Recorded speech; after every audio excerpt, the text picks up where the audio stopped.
What's up, everybody? How's it going? ADHD and Dad here. Dad was ADHD, who likes to play D&D. How are you guys doing today? D&D guy, what's going on? Where did I put my water? I gotta go. I think I left my water in the other room. I'm gonna need that today. Also, I just saw that you redeemed the first, and I had loaded up my bot that tracks it, but then it apparently crashed right before stream was starting, so I need to go fix that real quick. Then I'm gonna go get my water, one thing at a time. Viewer rewards. Nope. Yes? Yes. Manage. Edit. Two. Okay. D&D guy, if you're still there, redeem first again.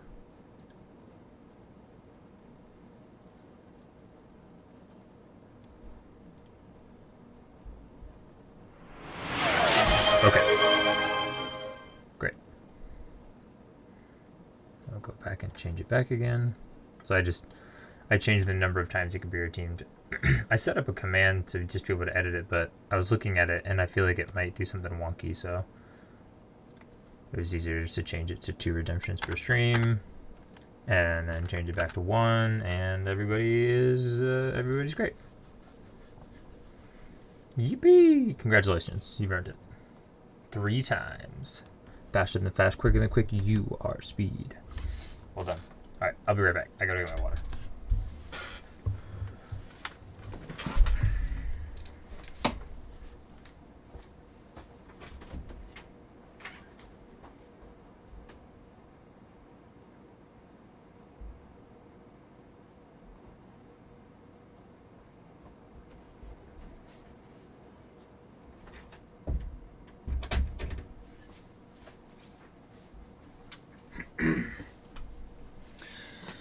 Just kidding.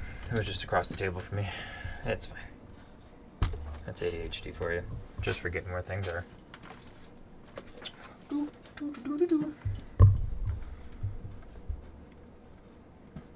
Alright, I need this over here. I need this up here.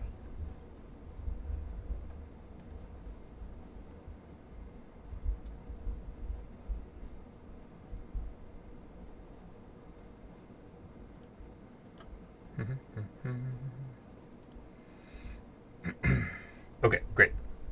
So yeah, how's everybody doing today? On a scale from 1 to 10, how was your day today? I would say my day... I probably put on the lower end, honestly. Like, I had a not super great interaction with my son as a parent. Didn't handle my frustration super well with his choices. We talked about it, and we're fine, but yeah, not one of my prouder moments.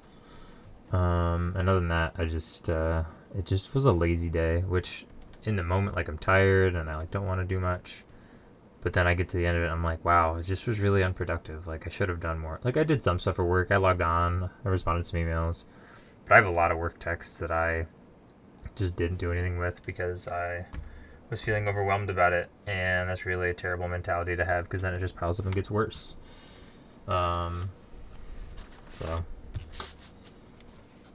yeah, it could have been better. I'm excited for this. I'm gonna do something that I almost never do, which is try to be brutally critical about a game, about anything really. I've joked before about making a YouTube channel called Non-Critical Reviews because I'm generally just really non-critical and I just really enjoy a lot of aspects of a game. But I think there's some value to that. I think there's also maybe I don't want to say laziness, but there's something to that just doesn't benefit the person in the long run. Like, I don't have to be mean, but I can be honest. And I've played a lot of games and I've seen a lot of things, so I can compare them and recognize where things don't need to be compared, where it's not appropriate to compare them, but also where it just applies to like the human experience. So anyway, yeah, we're gonna play a little more Godforge today. In general, I think we're just gonna be looking at a lot of the just all the different aspects of the game, and giving him a good hard look and a decent critique. So if you guys have been playing the game or following it all, I would love to hear your thoughts along with it as we go. Yeah, let me know. Let me know what you guys have been thinking. What's your experience been like?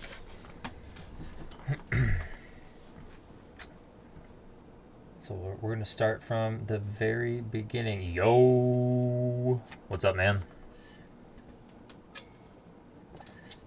How goes your beta grind?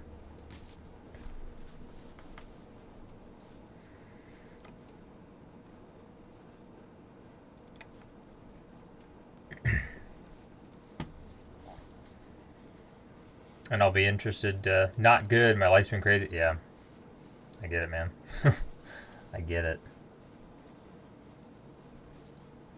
I've thankfully gotten to a decent point where I was able to just kind of run stuff on auto.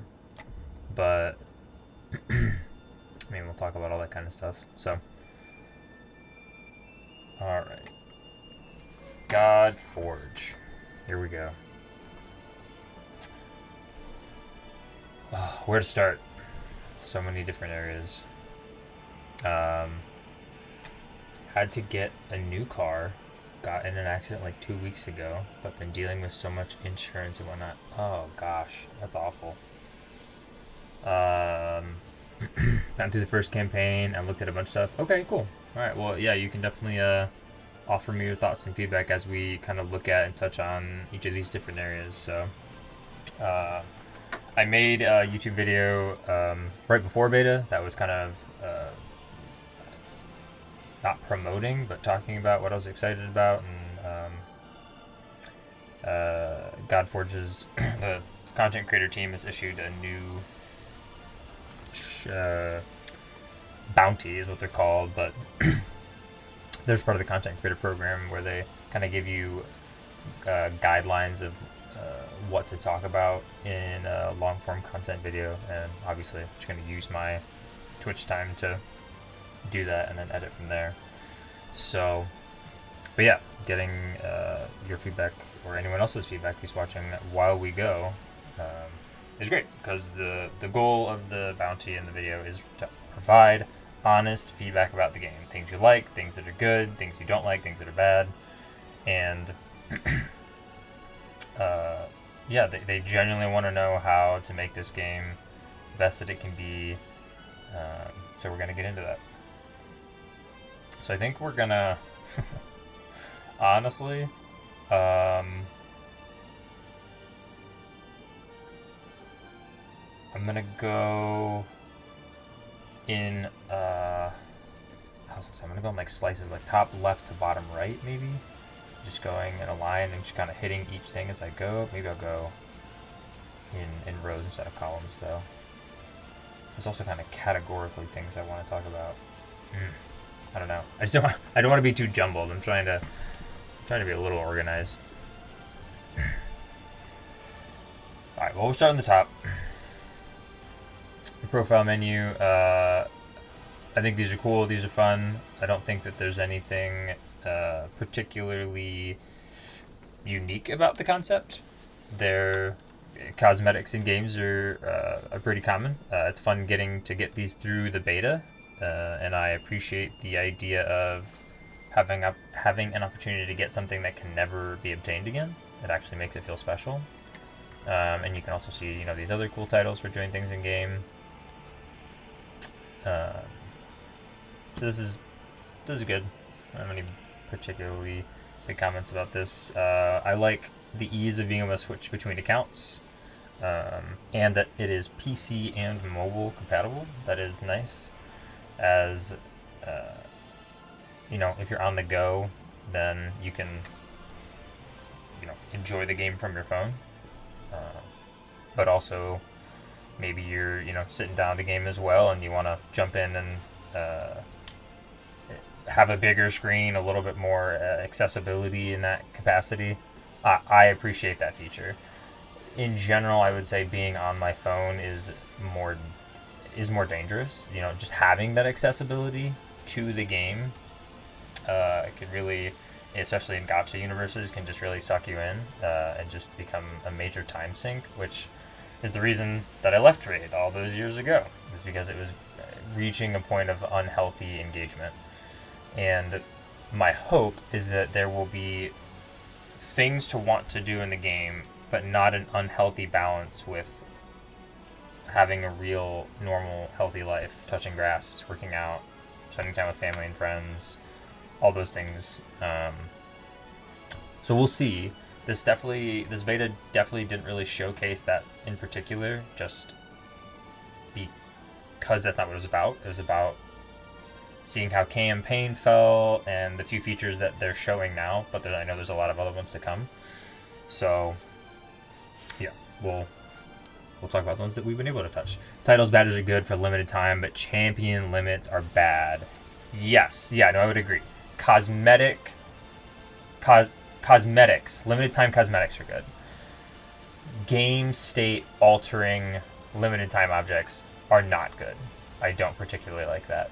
Or at least making it impossible to get them. Like maybe it's hard to get them, or at least it rotates. But yeah, like just permanent. Like I remember when Ninja got that promotion in Raid Shadow Legends, and then he became the clan boss killer. He was so gosh darn strong. And if you missed out on getting Ninja, you just genuinely missed out on having one of the strongest teams. If you didn't have like, you know, Krisk and some other stuff like that. So, yeah, I would definitely agree with that.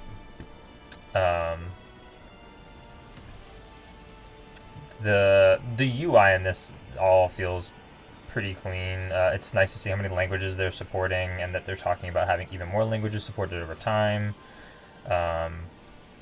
They've got links to all their different community ways, and they're encouraging you to get involved in their creator program. I think that that's really cool. And as someone who's been in it for a little while now, literally every week they're posting to the creator section of their Discord, like, welcome all these people. There's a whole bunch of people. Now, are all those people going to do the same amount of stuff? Are some of them just streaming on Twitch? I mean, that's primarily what I'm doing. I'm trying to break into it a little bit more. Yeah, but I think that's what's cool about what they're trying to do, is that it seems like it's made to feel more accessible, which is cool. Wish I could escape to go back. Yeah, for sure. There are definitely some quality of life UI fixes that they can put in, which I don't think that they won't, because so like here's one example that I think drives me crazy, and I can't show it on this screen, but if you go here and you go to switch account, when you're on the main page before you get in the game and you're logging in and you're typing your username, password, and you're pressing confirm, you can type it, your username, you can press tab, you can go to your password, you can type it, and then you can press enter to confirm. You cannot do that in game. I have to go in here, I have to type my stuff, and then I press tab, and it does nothing. I gotta click down here, I do all this, I press enter, and it does nothing.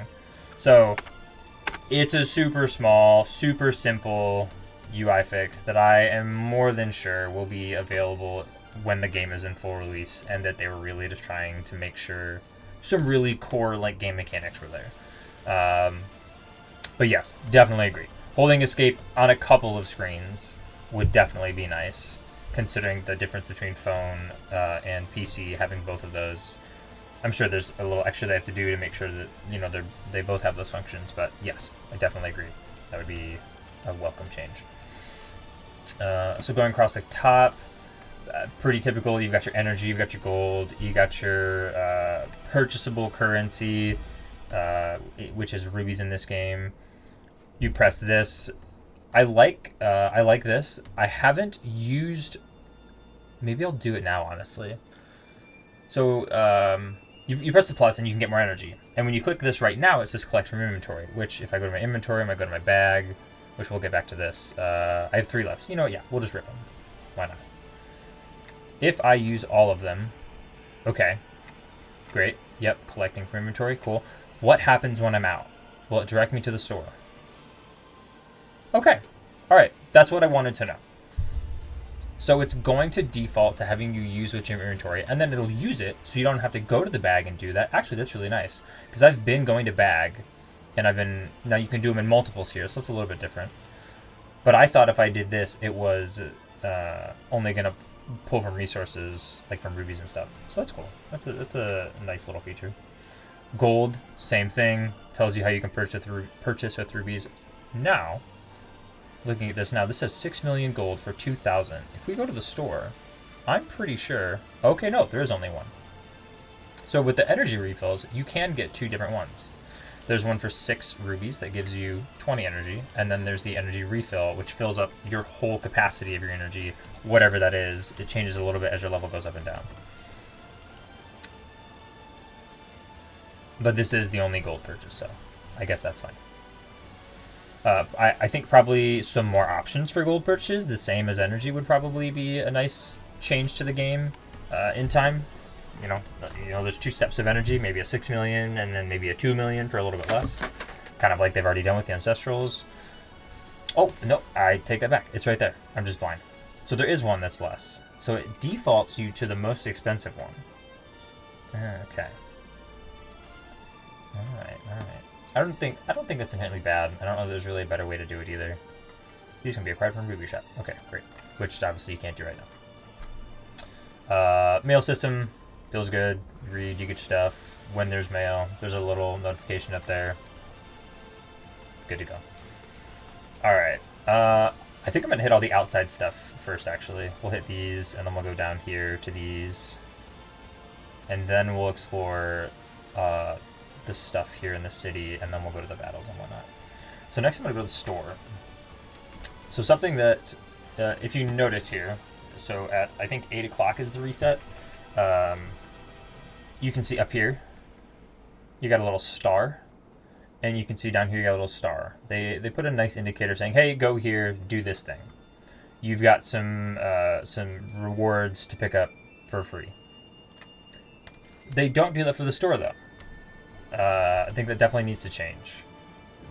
Not a difficult fix. Add a red dot to it, because there are just a couple, but they're important. An energy refill every day, that's super important. Don't ever miss out on energy. And then your weekly gift, you also get an energy refill and an ancestral ether stone. Which, if I'm looking at this now, considering the daily gift is 1 mortal stone and 1 energy refill, I feel like it would make sense that the weekly gift would have a little bit more energy, and maybe increase the mortal ether stones to like 2 or 3. Unless they're planning on distributing them more throughout the game and other places, I do feel like when I think about how insane the amount of green shards I would get in raid is compared to mortal ether stones, it feels like less. Is that because of beta? Is that because of the game's concept? I don't know yet. But in general, I would say it'd be nice to get a few more of those. So 1 energy refill for the day is good. Weekly gift, maybe 3. Maybe a little bit more. And maybe even some other stuff. But this feels good. Oh, and we... so we will claim those. Yep, great, thank you. Weekly gift, claim. Yep, thank you. And then with Ruby Shop, again, we've got this one. Also doesn't have an indicator on the chest, or it does when you get in. It says free and free, so it tells you to come back in here and get those things. But you have to go look for it first.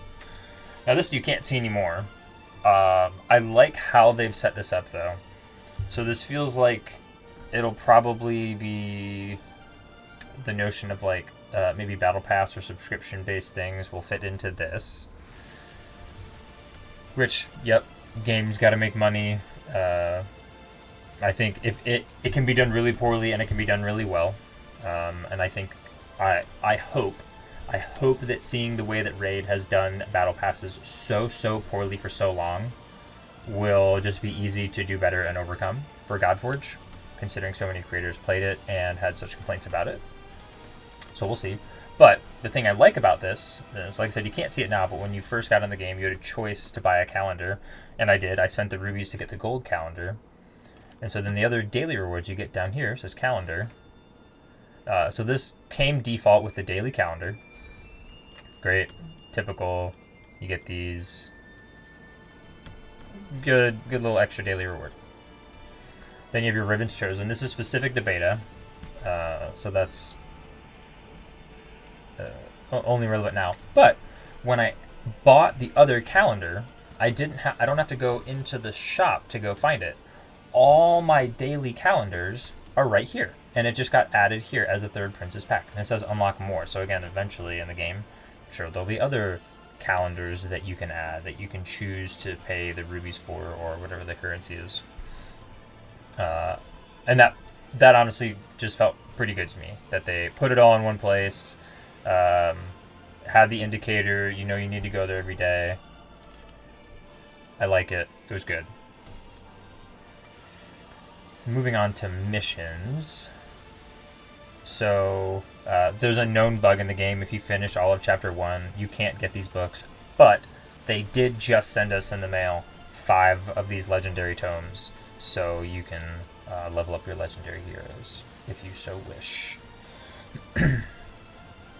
The missions, I would say they felt pretty on par with what missions have looked like in other games. This definitely felt very similar to the raid track to get... oh man, what was that character? Was it Lydia? No, probably wasn't. Might have been. I don't remember. But this checks out.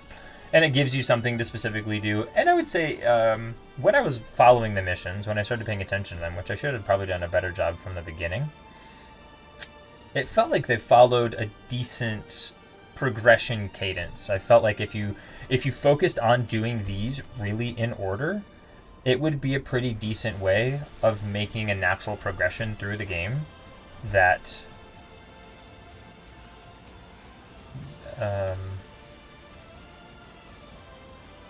yeah, just put you on a good pace. I'll say it that way. These felt good. Rewards for it felt good enough. Get a little extra stuff for doing all these different parts. And there's stuff in here for arenas and the clan boss, so those are like automatically getting those right now because we can't do it, obviously. And there's a lot of chapters. So you got 5 parts to every chapter and then 8 chapters as it stands. It feels good. Nice challenges to work towards, good rewards for them, a lot of rubies eventually.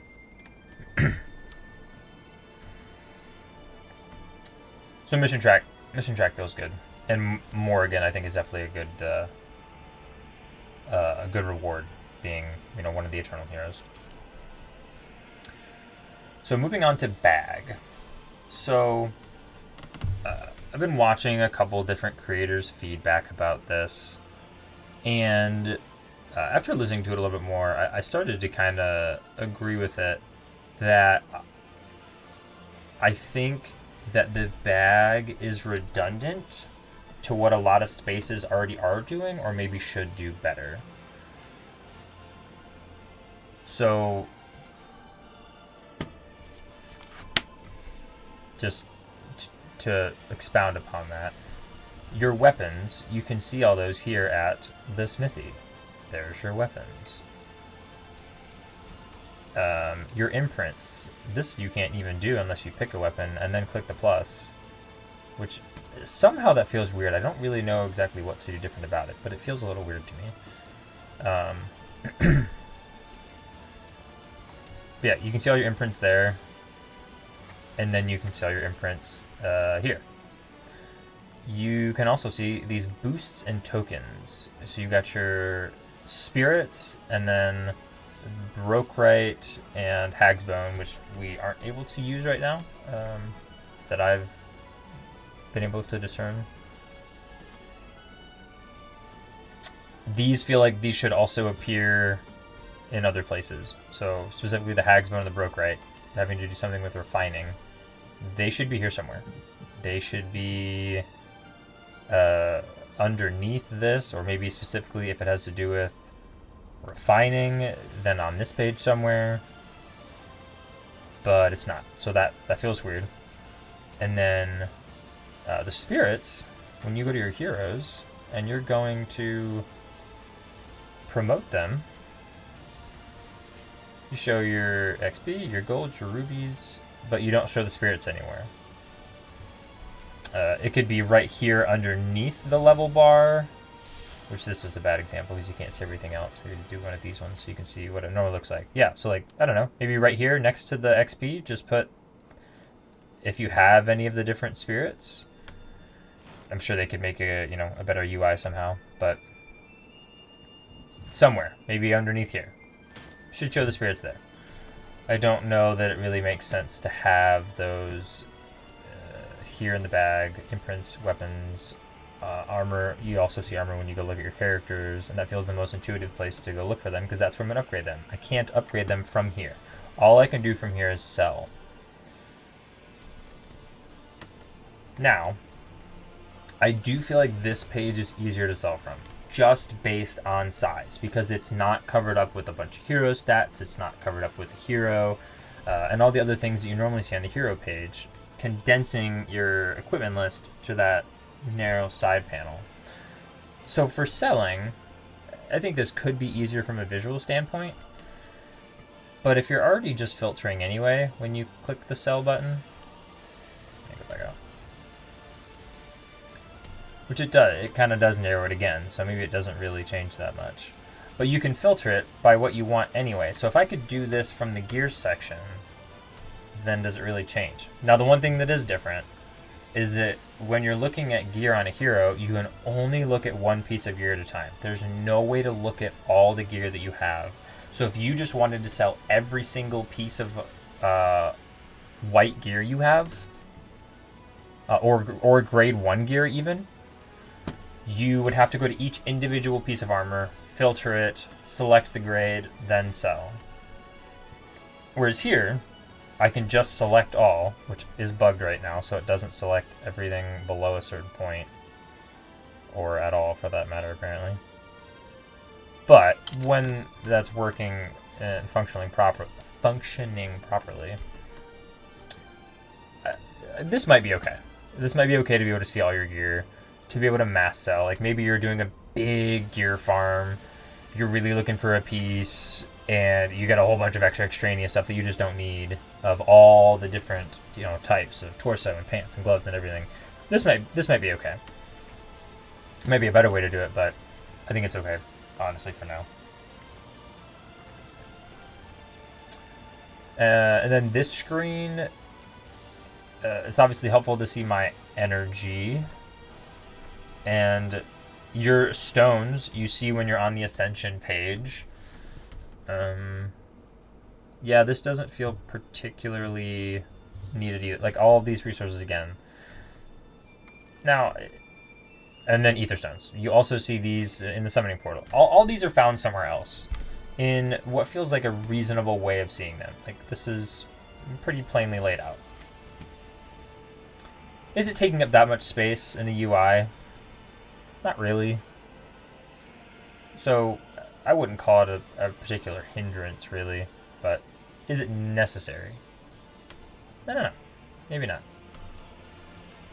Like I said, I heard other people talking about it, so I thought I'd look at it and kind of chime into it again, but I don't think it has that big of an impact, really. Over here, so these are the other daily rewards you get. When you click this, you get all of it. Now, I think that's really cool in that I don't have to click it 6 times. I don't have to do this and then get that and do this and then get it and do this and get it. However, in terms of like energy management, I feel like that could also be really annoying sometimes. And I'd like to have an option to do one or the other. Which feels like a really simple fix is, you know, you can have each one selectable and then just have a claim all button on the bottom. Instead of when I click this automatically claiming all, I would definitely prefer that I have an option to claim all so that I can choose to only take my shards and my XP and my gear chest until my energy is depleted, then use my energy and spend it so that I'm maximizing my energy use efficiency. It's a small thing, but I think that would be a nice change.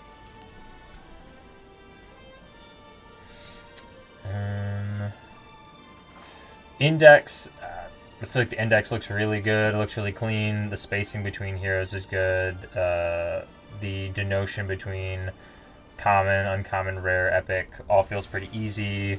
Between the colored banner and then the border of each one themselves, you can just plainly see the difference. Just as a kind of aside, I just really love the character portrait artwork.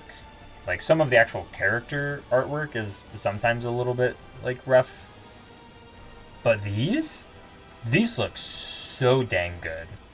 And I know that they've improved on a bunch of them over time, so some of them look better than others, and they're still continuing to improve them. But, like, the hero, when I look at the face in the portrait, and I look at the face right there, it's impossible to do them exactly the same. But the face in the portrait looks way cleaner than the one I'm looking at right here, right? Like, to make them look the same would be very, very cool. Still an awesome looking hero. Great concept. But yeah, these look really good. I really, really, really, really, really like all their portrait artwork. I don't think I've seen any. Not even like the like the comments. Even this one looks super good. Look at the detail. I like that. We'd definitely like to see that. Maybe a little translation in time. Alright, now, let's look at the heroes page. So, something that Godforge has done that I don't think Raid either does now, or at least didn't for a long time if they do. It's been a long time since I played the game, so hard to speak to it currently. But up here you've got your different Ascension stones, and down here, you have a way to combine them into the next highest rarity. That is awesome. I love it so much.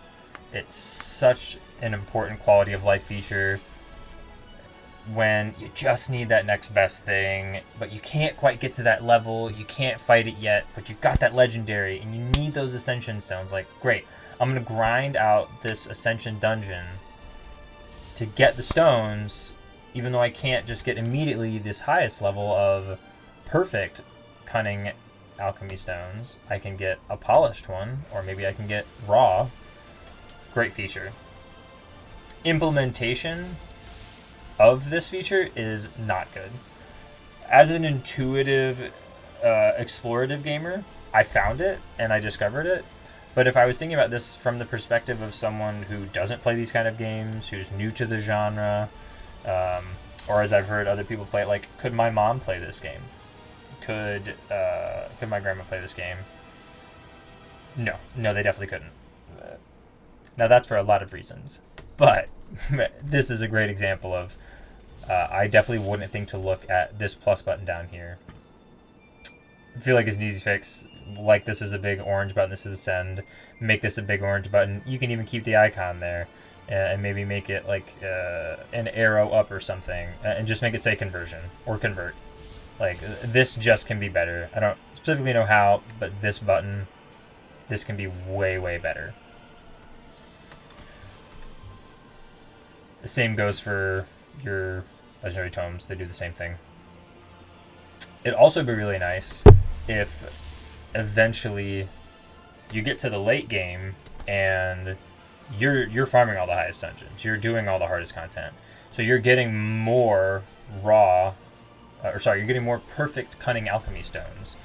And maybe you get a lower tier hero, but you don't even get these raw or polished stones anymore because you just can beat content that's that high. It'd be nice if you could backwards convert as well. I don't know what it would hurt. It feels like a pretty simple thing to add that could just be a huge quality of life feature. Convert up and convert backwards. Looking at the Ascension, I like the things that they give. I also like, in particular, that they lock, which you know, you could say is good or bad. It could be a bummer that you don't get your new legendaries passive right away, but it's not locked behind Awakening, just Ascension. Oh, if it was locked behind Awakening, that'd feel terrible. But you get them to their first Ascension, and then you unlock their passive. I think that's pretty cool. And then you get to 4-star, and you unlock their attunement, which we will get to.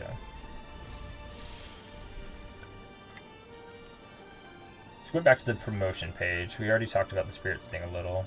This one's 6-star. Again, bad example. Let's go to Athena. So in general, the idea of promoting this way is quicker than a lot of games. My recollection of creating food in Raid and leveling up heroes was gruelingly long and awful. This is still not great, but I also know and have heard specifically from some of the dev team that this is a planned change in the future. So it's just kind of an early beta iteration. But right now, yeah, you can autofill. Okay, I guess this is a bad example again. I need someone lower. Let's go to food champion. So if we're going to promote a food champion and you go and you've got your spirits, you just slide the slider up and it's just going to pull the weakest non-locked heroes to go put in there. Great. Super easy. The only tedious part right now is getting food champions. Is you have to do this same process over and over again.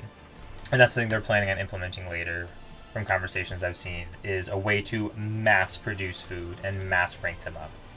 I think it'll definitely come. It's just a waiting game. So in general, I think the promotion system feels good. And then the unbinding heroes is also a nice feature to get those spirits and a little bit of XP from them, which, for those of you who don't know, is something you need to be doing. Do not. So right now, this is a great example. If I want to rank this guy to rank 3 right now, it's going to eat 2 of my uncommon rarity champions. This is a waste of resources. Don't do this. Go back. Don't do this yet. Go to your unbinding. Anything you're going to use for food, whether it's uncommon, rare, or epic, whatever it is, like if you get your rare hero all the way to Awakening 5, you've gotten all the copies you need, you don't need all the extras, you can start using it as food. Don't use it directly as food. Go in, find it, and you turn it into spirits, because it's nominal, but you will get experience back. If you just directly use it instead of turning it into a spirit, you're going to lose out on that XP. Don't lose out on the XP. Don't waste your resources. Now, it's the same for blue as green. This is just for the star rating of hero. So basically, it's just refunding the XP on the hero at their current level. So level 1 heroes, you get 108 XP. Let's see if I have a level 2, just to see the difference. No, I've got a 4, though. You see there? 624 XP. The star of the hero is based on the rarity. So rare heroes give you blue. Uncommon heroes give you green, which is a 2-star spirit, etc., etc. So make sure you're utilizing this properly. Don't make the mistake I did for way too long. Be efficient.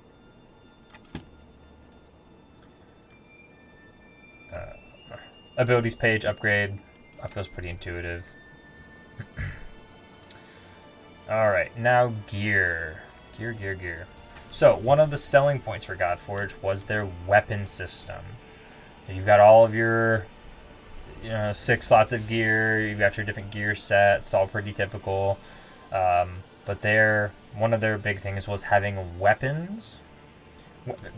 Weapons specifically with imprints, which is taking the passive from a hero and taking kind of a debuffed version of it and putting it on a weapon so any hero can benefit from that passive. And also, something they have is attunement, which I think is rather interesting. So, one of the things I've bragged about a lot about this game is that you can swap gear for free. one of my biggest gripes about Raid was how much money I had to spend just to unequip a piece of gear and put a new one on. It was horrible. It was absolutely horrible. So in this game, you can swap for free. Now, they've added a mechanic where you do lose gold for doing that. Hey, what's up, y'all? Javi, how's it going? So they've added the attunement feature, which is basically binding a piece of gear to a champion. But the cost is really, really little. The cost for weapons is high, but the cost for gear is 20,000 gold. Compared to my 9.5 million, it feels pretty manageable. So if you attune it, and then you try to unequip it, you will lose that gold, and when you put a piece on again, you will have to reattune it and repay that gold. But you get this little extra stat boost. Feels worth it. So true. I hate spending money to swap and remove gear. Yeah. Just the absolute worst. Was so glad when I saw that change here in Godforge. Truly a gift. Truly a gift. So yeah, you go back, you tune it, and it's great. And these attunement stats, they also roll randomly. So here's where you can get into maybe a little bit of RNG weeds here. I like the additional stat bonus. I think it's a cool feature. From what I can tell so far, it seems like... So like if I look at all of these like raven feathered looking pieces, pauldrons of the shrine. Oh no, sorry. Yeah, the shrine is the set. Night scale, that's what it is. If I look at the night scale, this one has faith as a attunement stat. This has faith. This has faith. This has accuracy. This has faith. This has accuracy. This has accuracy. This has faith. So, it seems like there's a pool of, I think, just 2, consistently, different attunement stats based on the type of armor, which I think there's like 5 for each armor equipment slot. And they all offer something different. So you're not just farming for the right rarity of gear, and then the right grade of gear, indicated by the 2s and 3s and 4s, which increases the base stat, which increases how well the substats roll at 4, 8, 12, and 16. But then you're also potentially looking for the right kind, the right type of gear to get the right kind of attunement substat. So that's a lot of RNG to not be able to potentially reroll that.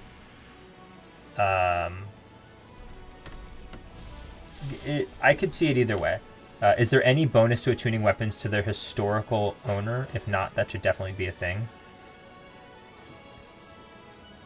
You mean like, if I just reattune the same piece to the same person, is there a bonus? Or rather, like, do I not have to pay the cost?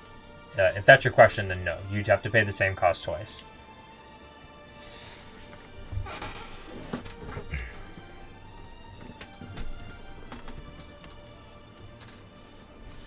It's an interesting idea, though.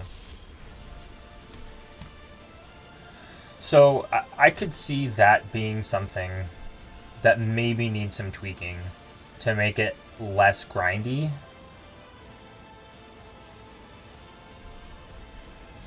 Again, this is where you get into the conversation of balance of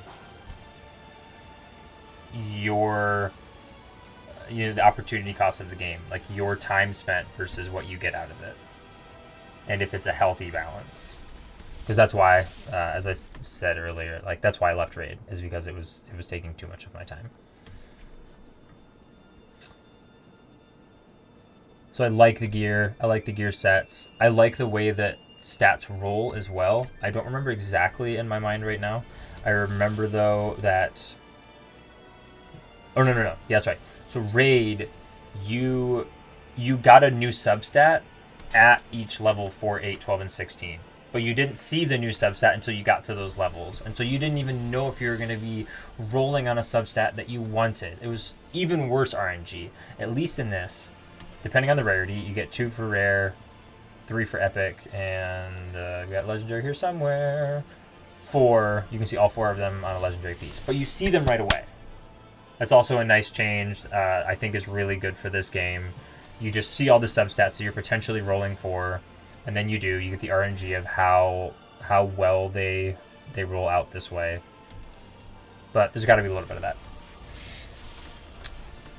4-hour ado, viewers on stream, boo. No thank you. If I were to attune Cold Heart Weapon to Lamash 2, because that's their... Oh, I see. So you're just talking specifically about weapons. So I've actually thought about that. Yeah. No, I totally understand what you're saying now. So something that... Yeah, the Chill Heart. I thought about that being something that's cool, but I think that... Honestly, I think they're very specifically trying to stay away from that. And I personally think it's good. I could see how people could feel either way about it. But if I give Thor the ability to have Thor's hammer, and Thor's hammer is even stronger on Thor than anybody else, then I'm discouraged from using Thor's hammer on anybody else. You know what I mean? And so for that reason, I think that unfortunately bottlenecks the way that people play the game, and also makes it so there are much more like streamlined builds and team comps. And that's when games, I think, really... One way that games really start to get really frustrating, especially for free-to-play players, when there's no way to overcome the best team comp because you don't have the specific thing that goes with the specific hero that gives them a specific bonus because you put Mjolnir on Thor. Like, conceptually and thematically, it seems really cool. But from a player progression perspective, I think it could feel really bad. Does that make sense? Like I said, thematically what you're saying, I think, is really good. And I've seen games do it. But it does. Mjolnir might be really good on somebody else, but it'll never be as good on anyone as Thor. I'm just probably never going to do that. Or, when I get Thor, I'm going to take it off that character, and then I got to give them something new. I understand why. I'm not set either way. Yeah, no, for sure. For sure. Definitely a unique function. Definitely a unique function. So weapons in general, I feel like it's good. Attunement for weapon is quite expensive. But that might just kind of come with the territory. Awakening, I think, feels good from what I've looked at. I like the way it actually changes and upgrades abilities over time. It feels like a good change. These are also interesting, getting echoes of awakening. Instead of having to have specifically the hero, you could get echoes in some way. This says they can be acquired from the Godforge, which would be from summoning. So I'm curious to see what that's going to look like eventually. So we were talking about weapons. Let's go back over here to the smithy then. So something that I really underestimated while I was playing through this was just how valuable rares could be. Like, obviously, the legendaries and the epics, they look so cool and they're so flashy. Blah. But I can't do anything with them yet. So this is really good. I still have it on her because I think it specifically works well with my Athena passive in character.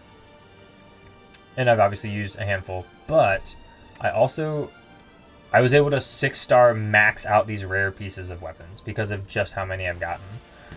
And I specifically just needed accuracy on my Cyclops for a very specific thing that I'll talk about in a little bit.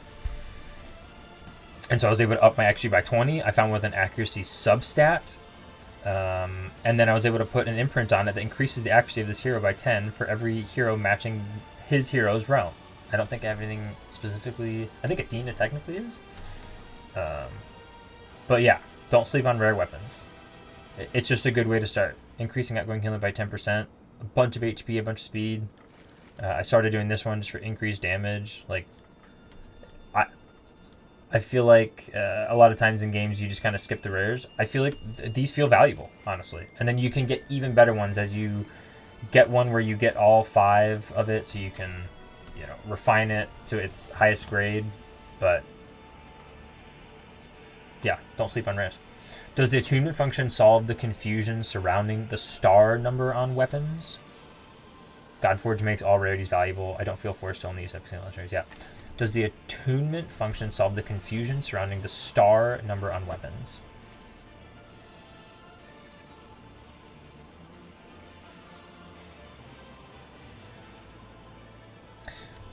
If I'm understanding your question correctly, it's like the star is, if I, let's see, do I have a good chill heart to do? I sure don't. I don't think I have any good ones to do. Yeah, we'll just go back down to the rare one. If I'm looking at this rare, and it's 4-star, and it's level 30, and I want to, I gotta go back and refine it, and I want to refine it. And I max it to 40, I spend all my gold, I got my whetstone resources. Great. We go in here, we want to rank it up. It'll go from 4 to 5 stars. And you can see it's going to increase the damage from 8 to 9%. Super, awesome, great, thanks. Attuning this weapon, Simon actually just explained this in a video, because I actually didn't understand it either until he talked about it. Which was helpful that he explained it. It definitely does not explain that well in the game. If I go to the weapon in the Godforge, go to here, and it says, for example, 1%, and then if you do the attunement, it says something like it ranked up. This is effectively just going to make, it's going to add this percentage to the base stat. So for this one, which is a maxed out 10% outgoing healing, if I attune this, it is going to go from increasing outgoing healing to 10% to increasing outgoing healing to 11%. There is currently a bug in the game that doesn't show that change, but that is the change. Oh, this is perfect, actually. You can see it right here. So, oh wait, no, that's not true. That's her gear bonus, not her attunement bonus. But anyway, yes, that's what it does. When looking at a weapon, there was a star, and it usually had a number next to it that it could be a 3 or 2 or 0, and no one knows what it is.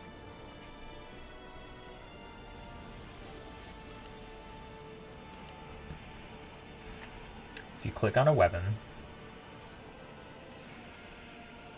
there was a star, and it usually had a number next to it. So here's the star.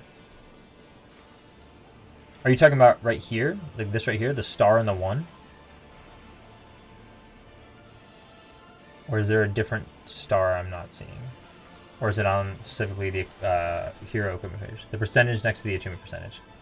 Oh, yeah. So that's what it means. Yep. Yep. Yeah, I didn't know what it meant either. It was very confusing. But so this just says 1%. So this is going to go from healing this hero for 12% to 13%. That's all it does. I don't know what the star percentage is. Oh. Okay. Well, based on my understanding of that, I think the star percentage is just saying when you rank this weapon up, it's going to increase by 1%, which makes sense because the that's what this says is 1 star and then 1 attunement. And if I go down to the healing weapon, it starts at 1 star. It starts at 5%. And then when I got it up to rank 6, it had gone up 5 more percent. 1 per star. So yeah, that's not, there's no tooltip for it. It doesn't explain it well. They try to do it with the visual, but I definitely was very confused by that as well. So yeah, the star with the percentage is how much the base stat of your weapon is going to increase when you rank it up 1 rank. And then if you attune it, you will give it an additional 1% for that attunement. Yep. That. And then same for this. This goes up by 3 every time. So we'll go up by 3. Thanks for that question. It was a good one. It was a good one.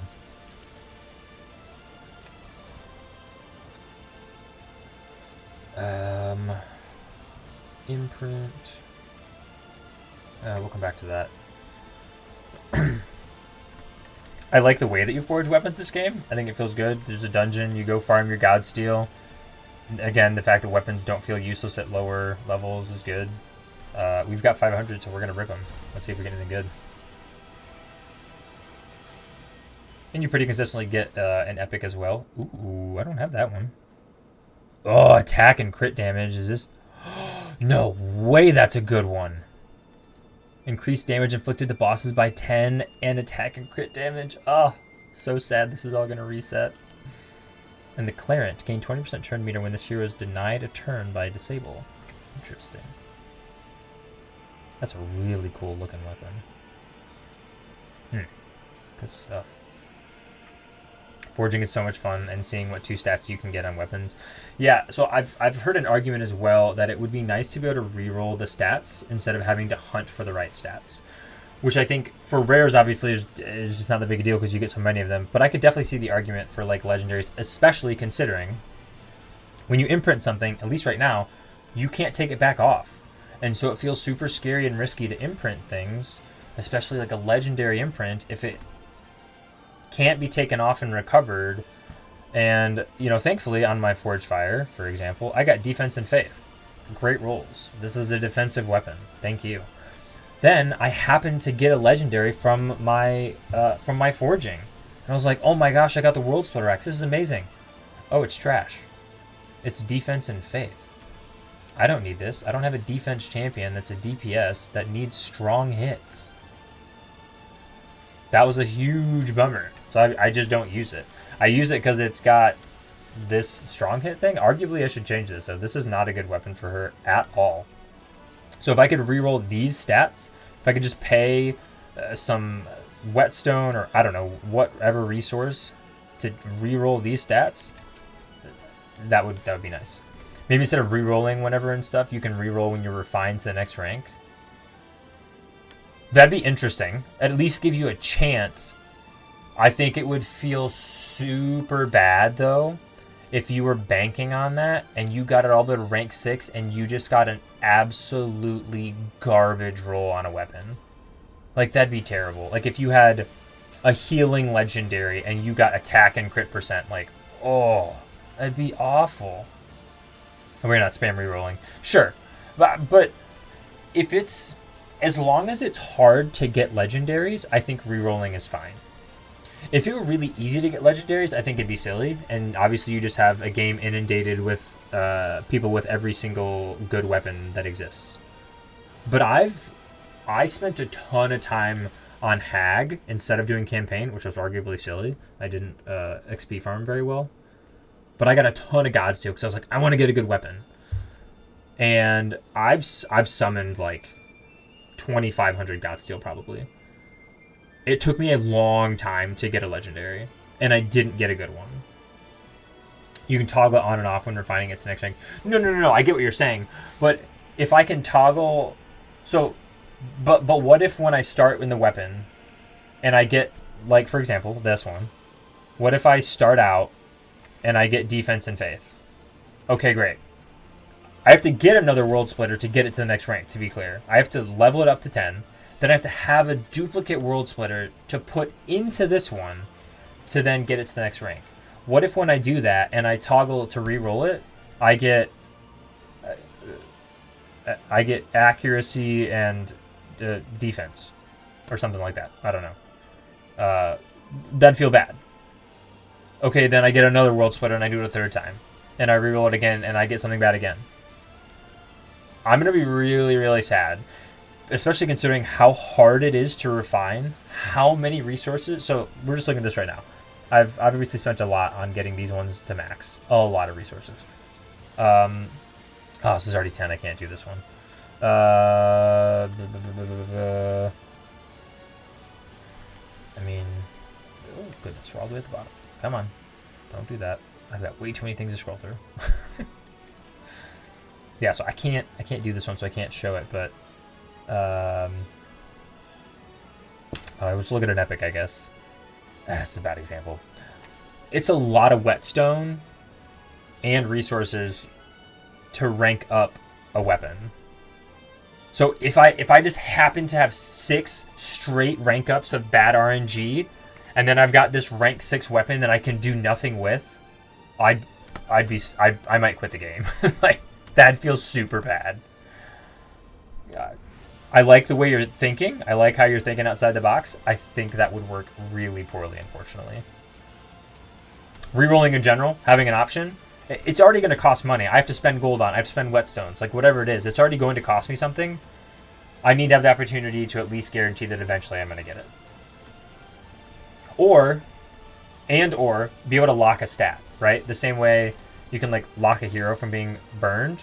Like, let me reroll one of the 2 stats. And let me... Oh, I've got attack? Great, I'm going to lock that one. I want to get a different substat. And I keep rolling and I keep re-rolling until I get what I want. It costs me resources, but I get what I need, and it's worth using then. Weapon system, great. Could use a reroll. Alright, we talked about weapons. Yeah, let's go back to imprints. So, imprint system, super cool.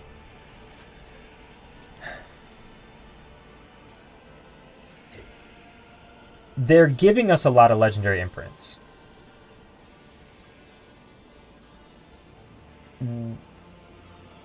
I'll be curious to know how many and how easy it is to get once the game really gets going. If it's really that easy, I'm more okay with not being able to just swap around imprints freely like you can with gear.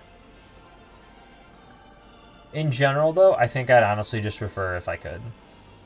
Even if maybe it has a cost of gold, I would just like to be able to swap my imprints.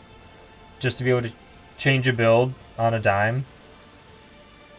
It feels good. And the only way to get an imprint is to sacrifice a hero or to get them from, random events or things that'll be in game. I don't want to use an imprint on something and then want to use it on something better in the future. It's a tricky line for sure. And then I also want to talk about these little Easter eggs that they've put here in the game. We've got transmutation and schematics, which we can't do anything with. Now, my understanding of the word transmutation, it sounds like some way of like transforming it.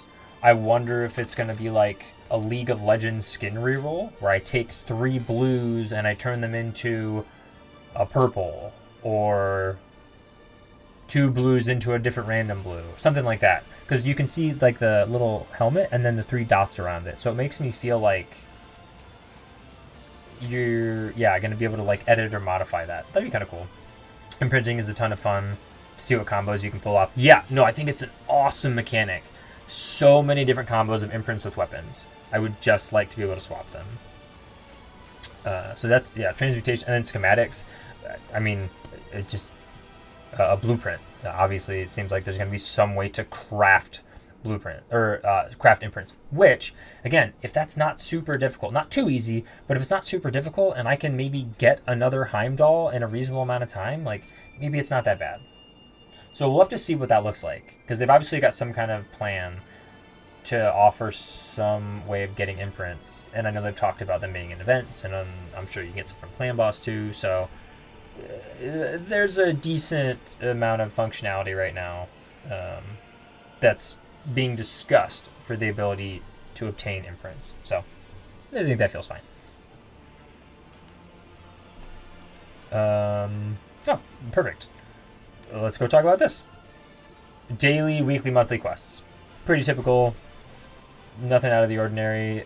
These feel pretty easy to do in a pretty quick amount of time.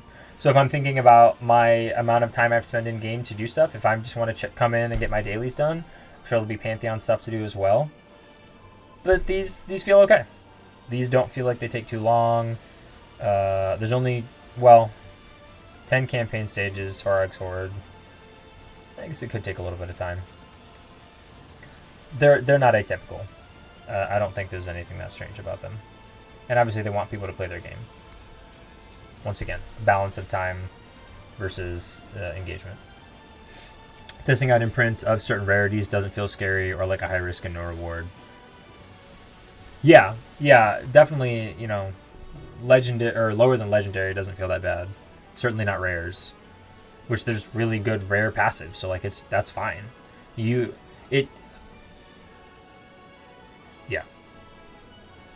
If it doesn't change, I'll be okay with that. I will understand that is just the functionality of how the game's gonna work, but I can see it going either way. We talked about that. We talked about those. Ooh! Oh! Can't believe it's taking me so long to get here. No, I'm gonna do it last. Well, not last. We're gonna go to Battle and Dungeons next, but last thing on this screen. Obviously, we're excited about Pantheons. We can't wait for that. The Godforge. Feels good. Like the visuals. I like the animation of it exploding and then getting sucked into this inferno rift. And then if you're just summoning one, you got a nice little animation there. And when you get a new one too, you see something cool as well. I like their echo fragment system. Being able to get a set group of legendaries. If you just don't care about the ones you have, you can get one of these 3, which are definitely some good ones. But if you really want the one you have, it helps you get a duplicate, which is amazing. I would love a duplicate Lamash too. Would love that. This system feels good. I like it. Also an amazing, amazing feature is your mortal stones having value beyond just food. This right here is so cool. So cool. So first of all, from blues, ancestrals, you can't get common and uncommon. Yes, thank you. No food from my hard-to-get resources. Love it. A+. Eternals and Flawless. The percentage on these, that's a little bit rough to get legendaries, but there's also the pity system. Typical pity system. Pity system for rares on mortals, but you can get epics and legendaries from mortal ether stones, guys. That's amazing. Such a little thing, and it's nigh impossible. But how good will it feel when you're just trying to get your food and then bang! Legendary. As a feels good moment. As a really feels good moment. Love that. Pity counts feel good, feel very typical, and this is an extra little cherry on top. Super, super good. One thing I absolutely hated with Raid was pulling rares with void shards. In Godforge, I'm fine with it because every rarity has their place from early to mid to late game. Yeah, I think there's definitely been they've done a decent job of having good character skill, diversity, and a lot of heroes having value, which we'll talk a little bit more about in Dungeons and Campaign. All right, so here we go. Oh my gosh, I love this so much. So the Bazaar, guys, I love this so much. The Bazaar and Raid. I talked about gold swapping. That's probably worse than this, but I hated the Bazaar with a passion. It's just terrible. This Bazaar is amazing. It's got room for some tweaks. There's some room for improvement, but the concept of being able to spend gold, as long as up to now gold has kind of been a resource that's been a little bit scarce, so we'll see how that plays out in the real game. But being able to spend gold on good resources is awesome. 10 out of 10. Amazing. I'm going to give it like an 8 out of 10, and we'll talk about why. So, first of all, Box of Mysteries. Love this. A little bit of RNG. You might not get the perfect thing. I think I'd change Mortal Ether Stones maybe to 5 Ancestral Ether Stones. Maybe not green shards from the Box of Mysteries, because all these other things are awesome. Random imprints, relatively high rank hero spirits, tomes of knowledge, journals of knowledge, potential 1,000,000 hero XP. All great stuff. Change Mortal Ether Stones to 5 Ancestral Ether Stones. We're in business. Etherstone Crate. So far, farming campaign is really easy to get these Mortal Ether Stones. So it doesn't feel super necessary, but it's also just really cheap. So, and again, the fact that you can get a legendary makes me want to get it. It feels good. Etherstone Cache, I think, again, maybe even if you want to bump up the gold cost a little, I want to take out Mortal Etherstones. If I have a guarantee to get 2 to 4 from this, I don't want to get 2 from this. Make it cost 100,000. Make it cost 150,000. I'm okay with tweaking that number if it means I'm guaranteed an Ancestral, maybe even an Eternal, or a Flawless Etherstone. I'm good with that. That's my 8 out of 10 right there. Tweak that. These are awesome. Getting 1 doesn't feel great, but 4-star Hero Spirits is a really nice thing to get. $1 million, I feel like the cost for, as long as you get more than 1, is always worth it. These feel good. Alchemy Crate. You don't want to farm these. The RNG on which color you get and which rarity. But these are pretty decent numbers. 8 as a minimum if you happen to get the highest rarity. And even these lower ones are decent numbers. So I like this. This is the Alchemy Crate is good. Forge Kit. I actually used this a lot in the beginning because I just wanted to forge weapons. And I got a bunch of Godsteel. So this was really helpful. Rivenite Crate also can be good. I feel like farming dungeons, I got a lot of it. So I didn't feel like I needed it as much. But it's fine there. Now, the other 8 out of 10, I'll say that I think that these can be tweaked. So you've got them for each of the different areas of the game where you can get armor. And you've got your Apprentice and your Master version. Apprentice, you have anywhere between 3 and 5. Master, you take out the 3. But you have every single type of pant and every type of boot and every type and grade between 4 and 5 of gear plus a random set is too much. In some way, I think there needs to be a rotating set of gear. Whether that's... and there's so many things to rotate. I think the grading is fine, like keep it to 4 and 5, but then only do 2 of these sets, and only pants, or something like that. It's too much. The RNG on this is a terrible exchange for the investment. 350 gold to maybe get the right grade 5 glove of the right set I want is not good. Concept's good. Implementation's bad. It needs some kind of rotation so that I'm more guaranteed at getting a piece. Or maybe I can pick, if I do Master Campaign, maybe I can pick between pants and boots, and then I reroll from all the sets. That might be better. Then at least I know I'm getting a boot. Or maybe I pick the set, and I can pick any of the armor. Probably that would be better, if I could pick the set. Maybe the set rotates, and then I pick the armor piece. I think that would be good.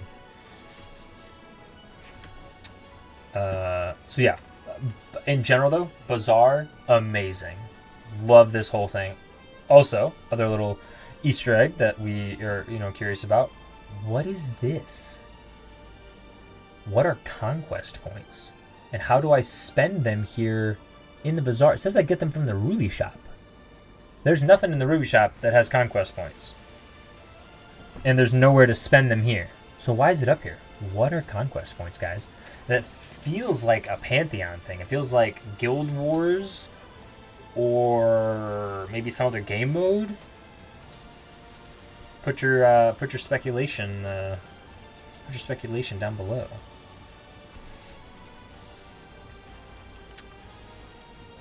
All right. Go look here real quick. So we talk about all of our Easter eggs. We talked about transmutation and schematics. We already know it a little bit because we have the where are they? The Brokerite and the Hag's Bone. So there's something even further we're gonna be able to do with weapons eventually. So that's cool, and it seems it's probably, let's see if I can find it. Missions, part 3. Yeah, temper a weapon using both Hag's Bone and Brokerite. What is tempering? How does that improve the weapon? How does it change it? Is that like rerolling? Maybe that's what rerolling is. Maybe it's just not implemented in the game yet because it's beta. Maybe they're already fixing the problem.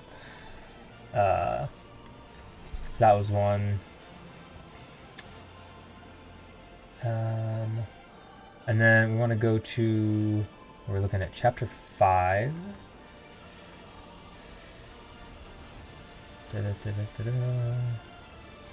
Oh, this is cool. So we get to see right here, the Pantheon boss is Kronos, and he has rotating affinity. This is pretty normal, but I look forward to seeing what Kronos is like. Will they have a time stop? How will they implement the idea of, you know, Kronos the god into his boss kit? It'll be fun.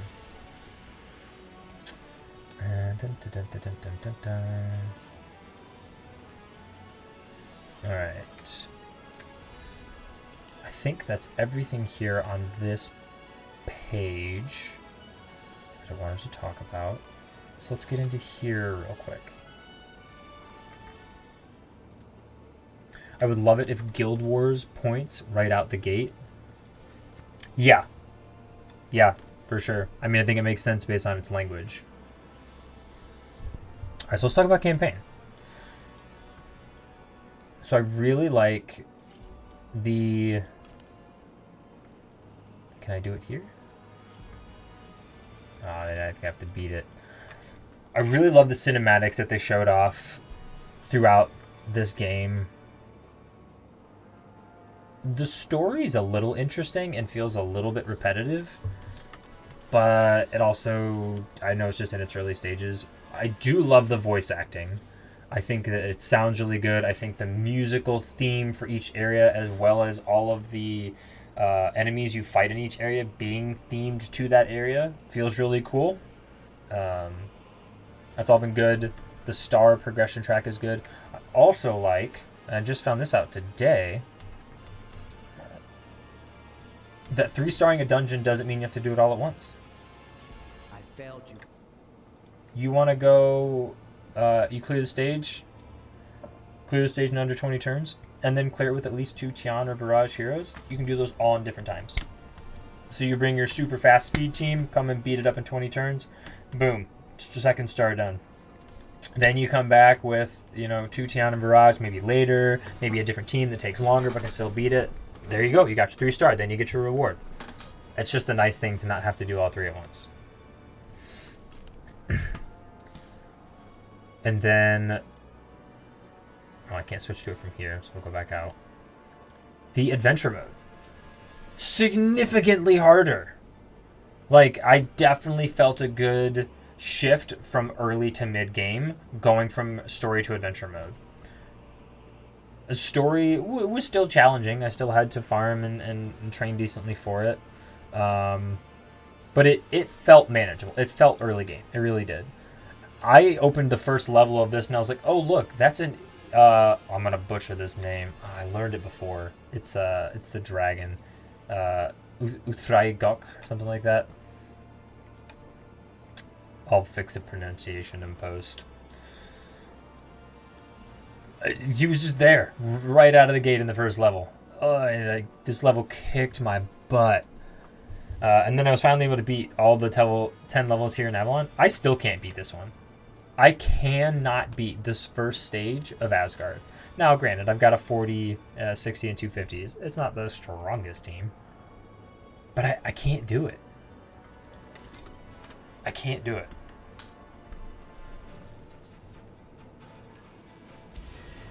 Take it off auto. I can't kill them fast enough before they just beat the tar out of me. So I've changed my speed on her so she could go first and give a shield to my whole team. She's not going to kill all of them. And then he's going to confuse half my team.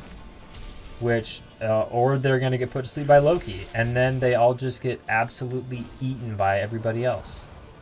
Because they're asleep for 2 turns. What in the world? And everyone's just going to die.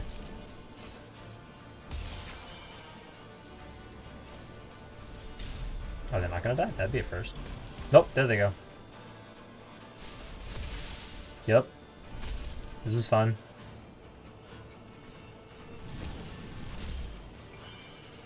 Oh, she healed the full. Or he, whatever Lamashtu is. No, don't kill her! Stop that. Let me take a turn. Can I kill you?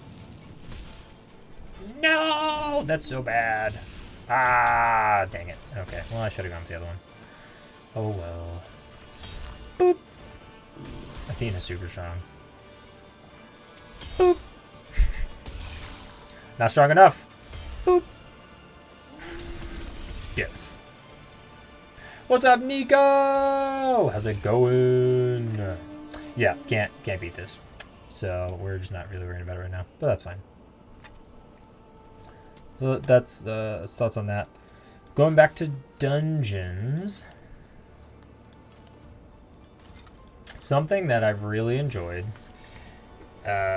is that each boss genuinely feels like it has its own mechanic that you need to be prepared for and overcome. You can't really bring a one-size-fits-all team. Like early game, obviously, it's not as big a deal. But eventually, like, you really got to start thinking about your accuracy and your buffs and debuffs. And, you know, if you go to the... if you go to Svarog's Horde, you want to not bring buffs. You want to bring debuffs and healers, because he's going to steal all your buffs and then get stronger and impossible to kill. And then Hag's Hollow, you need to bring something to AoE, kill things fast enough. And then you go Workshop of Beta, you need something to do turn meter reduction and or buff stealing. And the same goes for everybody. They all have a unique mechanic that you really have to tune your team for. And I like that. Can't play it, crashes after tutorial. Nico, no! What kind of phone do you have? I'm assuming you're playing it on phone and not on computer. What kind of phone do you have? That's a bummer. That's a huge bummer. Sorry to hear it, man. I know there are things that, you know, things like that they're working on fixing for like full release, so it might work better in the future, but on my iPad 10th gen. It might just be too old. It might just be too old, which is a bummer, obviously.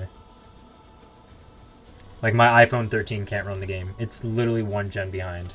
iPhone 13 Pro can play the game. iPhone 13 can't. It's new?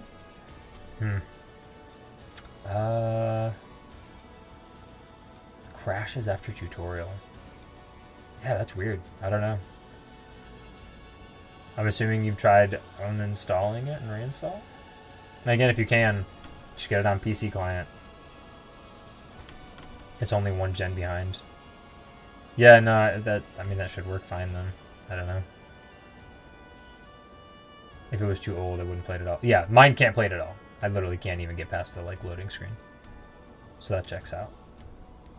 But I do know that there's a lot of like optimization bugs and features that they unfortunately just haven't been able to iron out as they've been focusing on other things, but all things that they're working to make smoother for full release.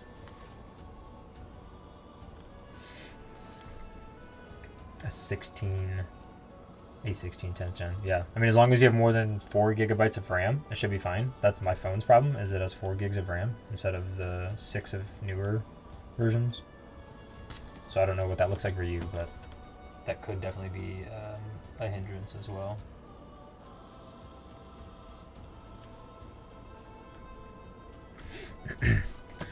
So yeah, dungeons. I like the variability. I also like the rifts. I think they're cool. Nice little extra feature. I like that is how you get the pages for books. The fact that you have it's not farmable necessarily because rifts are random, but the fact that you can get these pages of knowledge from rifts is awesome. Because, you know, you can eventually then just take those and convert them up into whatever you're looking for. But it's just nice. It's nice that there's a way to get resources slowly over time to be able to upgrade your abilities on your heroes. Feels good. 6 gigabytes of RAM. Yeah, I don't know. You shouldn't be having any problems. That's weird, man. That's weird.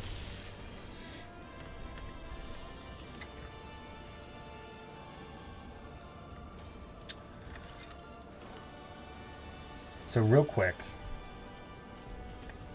a lot of people have been talking about this dungeon being really hard because of needing the turn meter reduction and the debuff on Ptah, or sorry, his buff making him impossible to kill. And I won't do it on 9 because it'll take me too long. But I'm gonna show you the secret sauce, guys. I'm gonna show you the secret sauce, and it's him. It's this guy. It's Cyclops.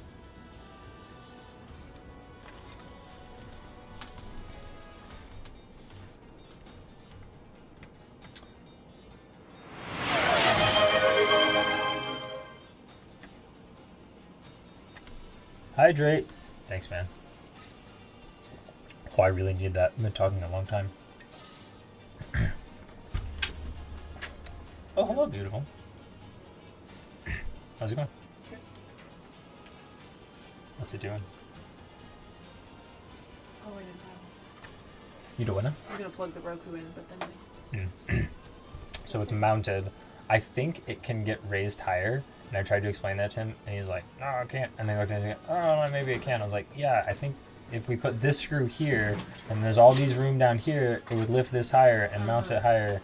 So, yeah, you can do that later if you want to do I that. think it might be fine. I'm almost to the point where I can make that decision. And then we put the cabinet where it needs to be. It's got to get screwed in tomorrow, and then yeah, you'll be here with him tomorrow, so you can talk to him about your countertops and whatever else you need. Did he say he would do the same? Yeah, he said he'd help you. Got whatever you need. I'm gonna go watch on the stream. Have fun and enjoy the game. Thanks, Nico. We'll see you around, man.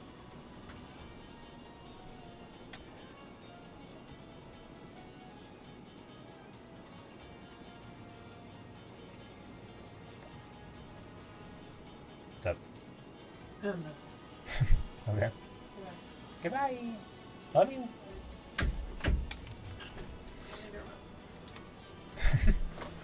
Forgot what it came for. I'm gonna need assistance moving all that wood. Yep. Where? Just to the garage? Yeah, I'll get it. Alright, guys. So here you go. The secret sauce. I think I can auto this. Hang on. I can auto this. I think I can auto this. He kills them. Everybody dies. Come on, everybody die.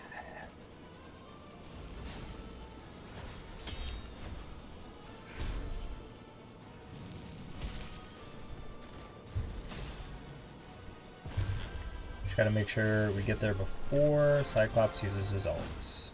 That will be our problem. Okay, just kidding. Everybody dying will be the problem. Alright, so I think I did have to do this on not auto, which is fine. I can do that. So we do this. We do this. We do a regular A1, and then his AoE should just kill everything except for a couple guys, which is okay, because then they'll die after that. No big deal. Then the next one, oh, a rift is open. Yeah, let's go to the rift. Let's go beat up a rare raw. Let's go beat up a rare raw.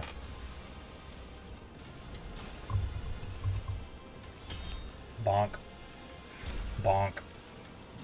Give me your pages. Give me your pages. Alright, so then here, just gotta survive, put the shield up. Great. Then we do this, and we have her ultimate. We should be able to rip through them pretty well.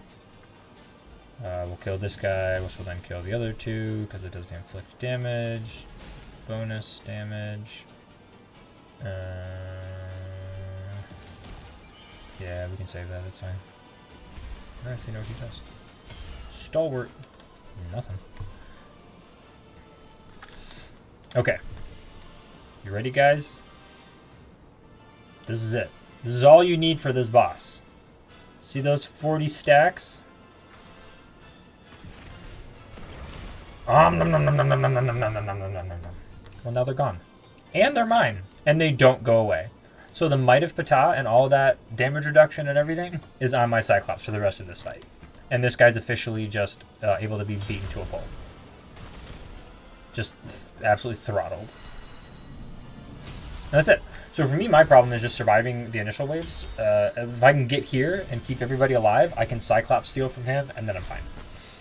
So I've seen a handful of people talking about how they beat this and the different heroes and turn meter reduction they used.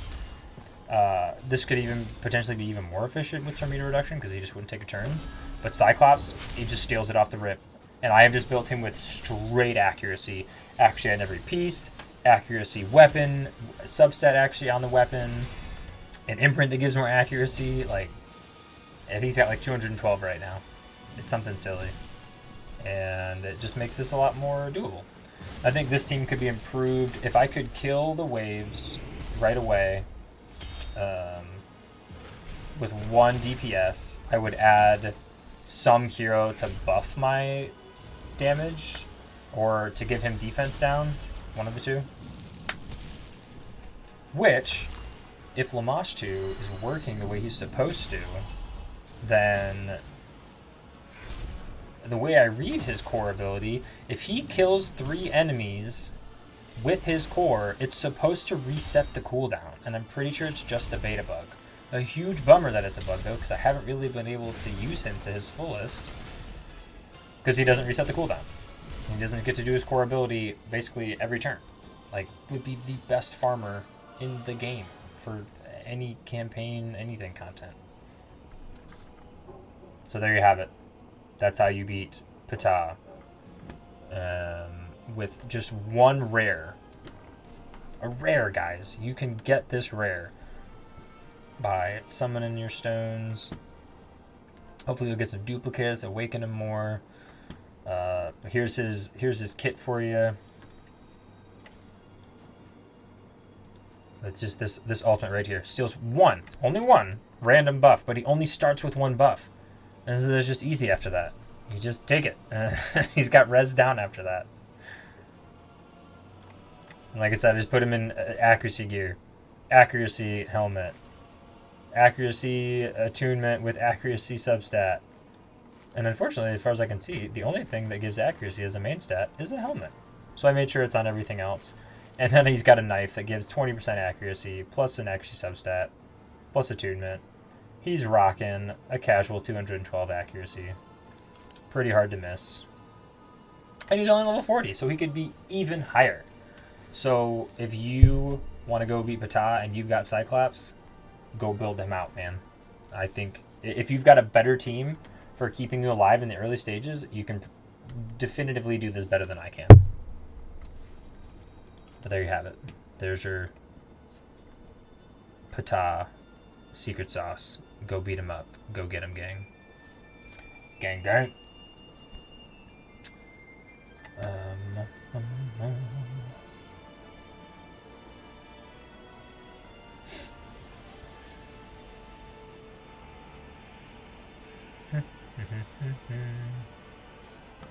Oh, another little Easter egg.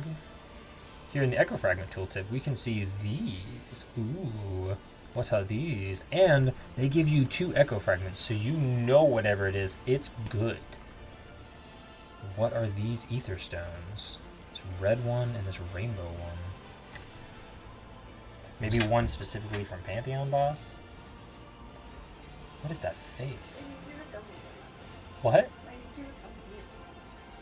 Alright. I'll be right back, chat. Hang tight.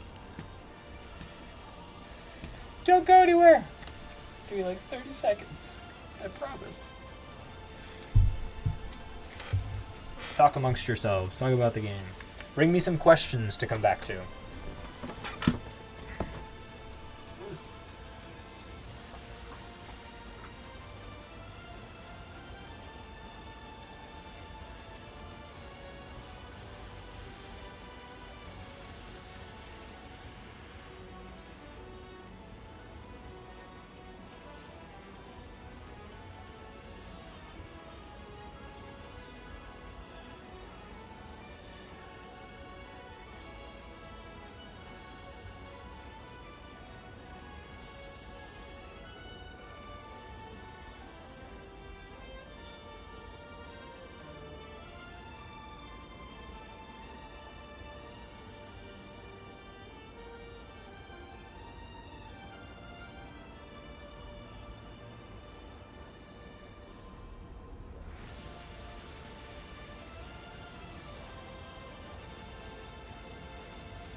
Cool.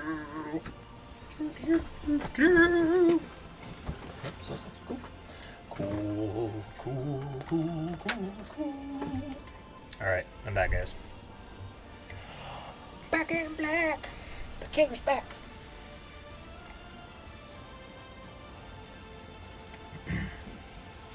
So, for those of you who've been here any amount of time, do you have any thoughts on any of my review, feedback, anything about the game?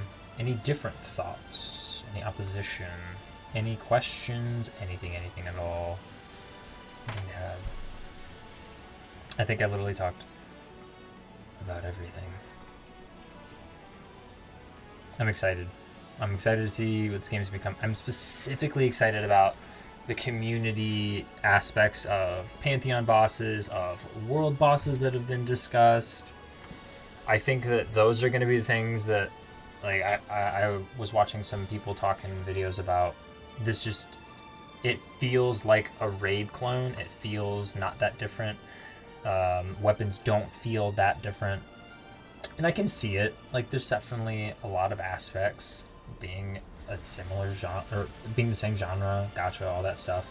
I think there's a lot of things they've changed that feel better, though. I think there's things that need polish, but it's also not a released game. Raid is years and years and years and years and years old. Like, they've had so much time to do so many things. This is a game in its infancy. But I like the changes they have made. I like what I see overall. I'm really excited for Pantheons and the community engagement aspect of this game that they have talked so much about.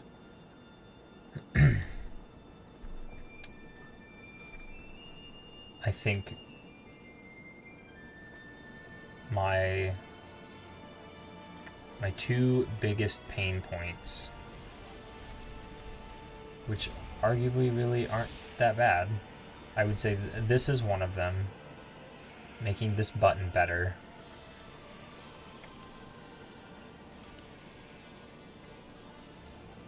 And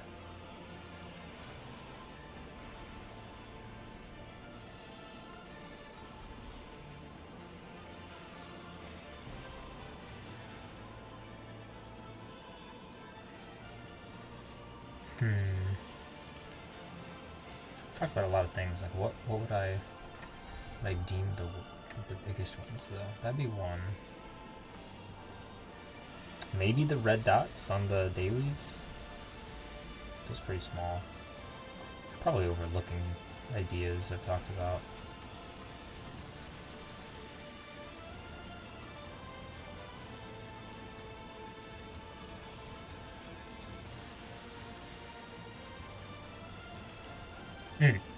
That was the other thing I need to talk about.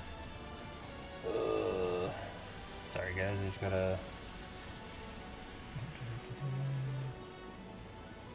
That's funny.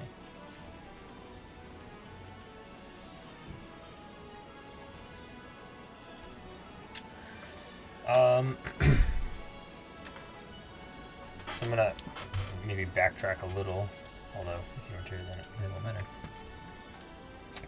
My first 7 days in beta, we're about halfway through this now,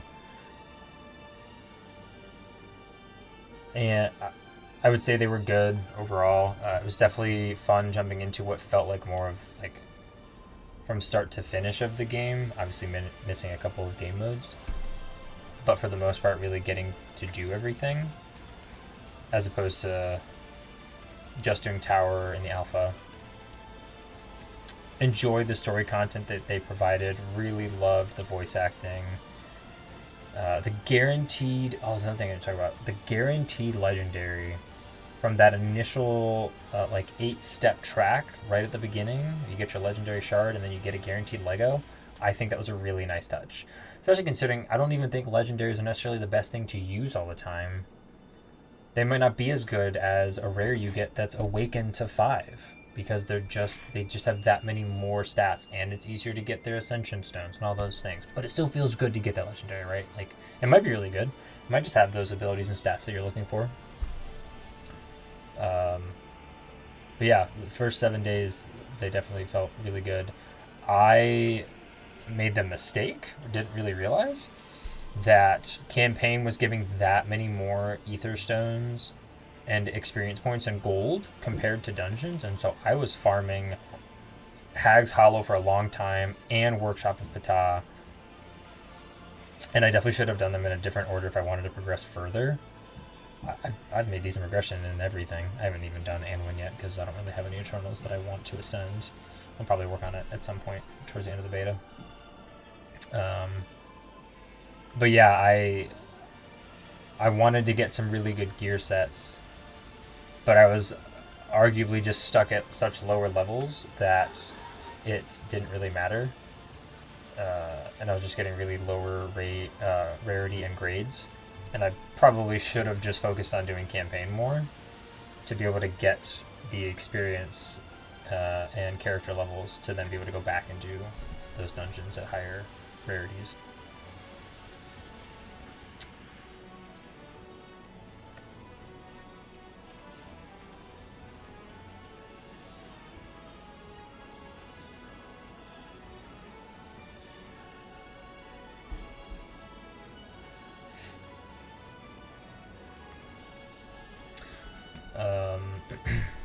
So summarizing, the things that feel the best: Bazaar, having a gold bazaar with actual useful items definitely feels the best. Let's actually see what we get. Take 250 energy, that's not bad at all. Aetherstone crate, 3. Come on, baby, don't give me mortals. That's rude. More than 1. No! Maybe increase the odds on this a little bit more. Getting really low rolls on these, unfortunately. Bazaar, though, feels really good. The Godforge feels good.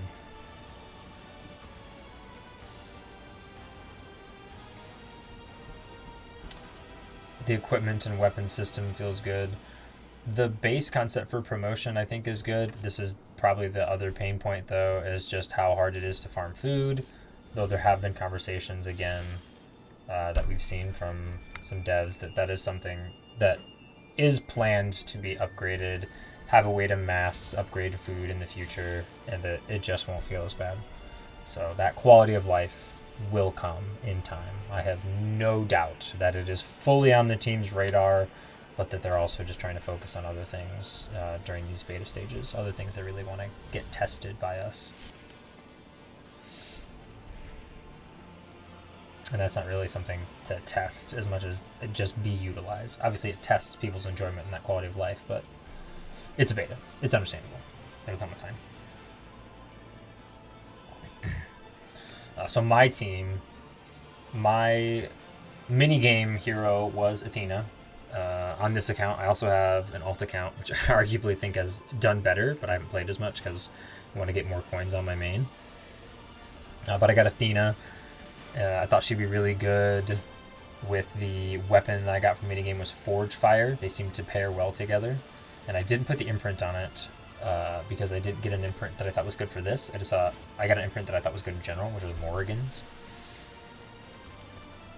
And then my first guaranteed legendary pull was Lamashtu, which was crazy. I was so excited. Looking at Lamashtu's kit, you got attack one enemy for 245% attack 2 times. If the target is defeated, increase the damage of the next AoE attack by 50, which both the core and ultimate are. Awesome. And then we got really bummed because this is definitely not working. Attack all enemies for 365% attack. If this ability defeats 3 or more enemies, reset the cooldown of this ability and increase the hero's divinity by 200. That doesn't happen. The cooldown does not get reset. You cannot use this champion to farm stages. So, if I'm reading that right and that's how it's supposed to work, it doesn't work that way. It has been a huge bummer for this beta. But he's still super strong in general, so that's been good. And then his passive, I'm going to do it before I go to his ult, because it just kind of applies to the other things. When he defeats an enemy, they explode, inflicting damage to all enemies, which ignore 100% defense, but can't be critical. Like, just does an AoE to everybody when he kills one enemy. So that's been really cool. And then the ultimate is just a big AoE that for each enemy already defeated. So if you use this and there's enemies that have already been killed, it summons a Demon of Pestilence, which explodes, triggering Soul Eruption, which is the passive, with a 50% chance to place vulnerable and acid on each target. Like, this legendary champion is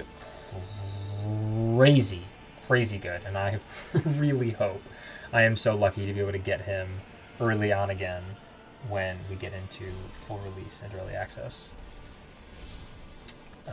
My starter hero I chose was Lady Jacques, or Lady Shock. I'm not sure exactly how to say it. I've always thought she's really good. Her bleed mechanic, her multiple AoEs, she just always felt like a solid champion. And then I was initially using...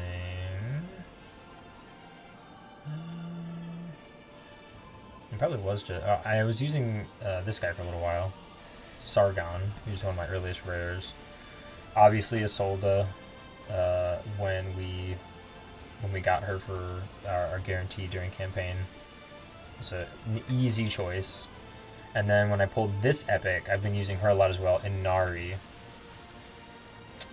Her A1 is, her basic ability is crazy. Attack all enemies, and place attack up 2 on the ally with the highest attack for 1 turn. Works great with Lamash too. She goes before him, gives him more attack up. He then attacks and just rips through the enemies. And then has a 20% chance for this hero to gain an extra turn. I've had this trigger 4 turns in a row. Like, it's just silly sometimes. And then her core ability places speed up and faith up on allies for 2 turns. Really good ability. And then her ult attacks 9 times at random, each hit triggering a random effect, whether it heals the lowest HP ally, increases divinity of an ally, or of the ally with the lowest divinity, or increases turn meter. Like, all super helpful things. And then I'm wondering now, I wonder if the text for this is wrong or if the ability's wrong, because I've been doing this and I've also been having characters join the attack, and it's not supposed to. I should make a bug report. Whoopsies. Whoopsies. I didn't even realize that was wrong. It's so funny. So she's been really good because she does an ally join attack and all these other random things.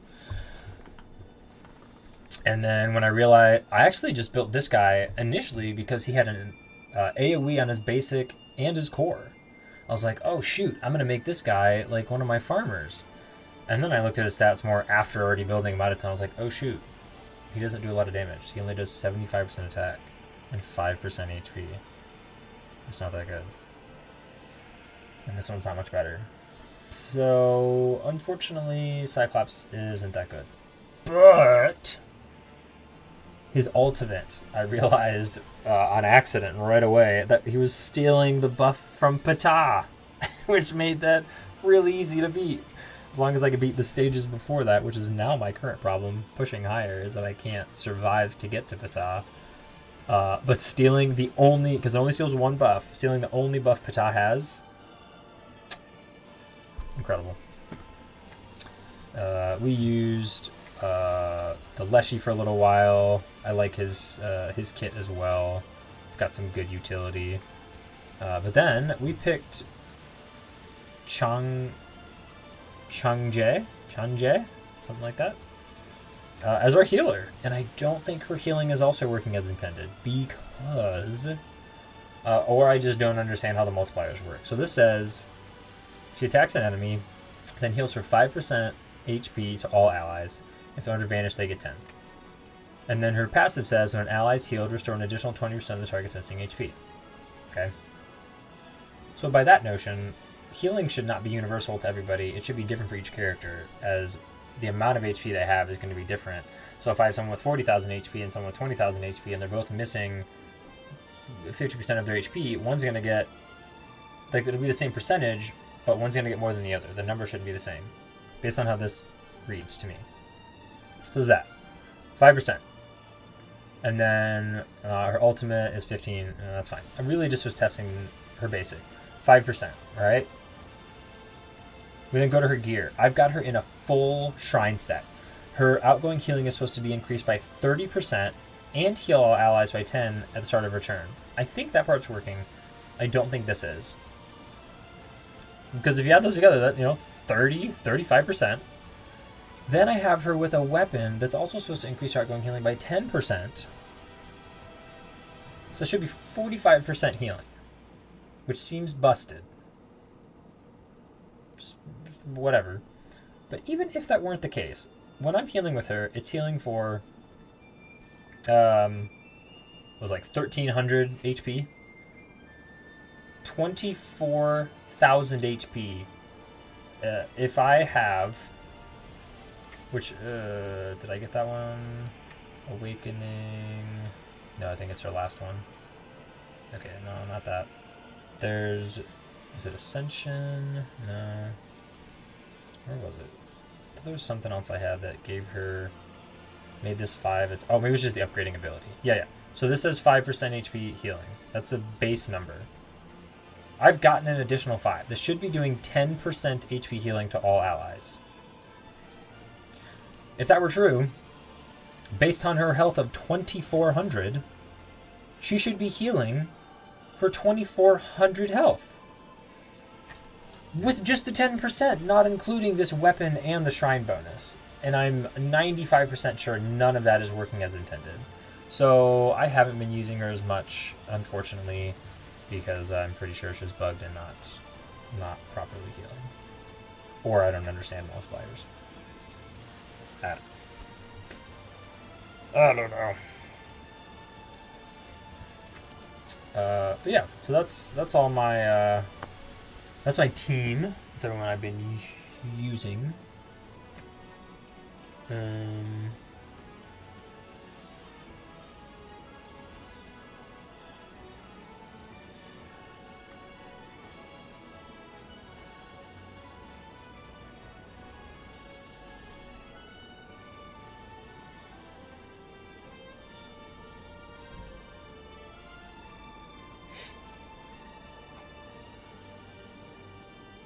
Yeah, I think that's everything. I think I've gotten all the content for all 3 of the YouTube videos I want to make, and I will just have to chop this one up.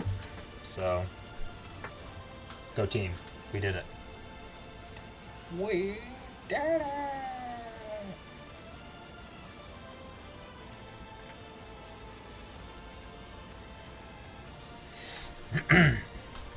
All right.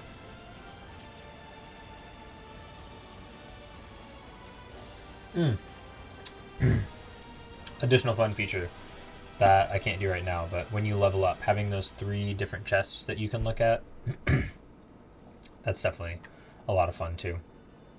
Just a little something extra for you. I think we've hit it all now. I think we've talked about everything in this game. And my throat can feel it. 2 hours. Can't make a 2-hour YouTube video. It's gonna have to be shorter.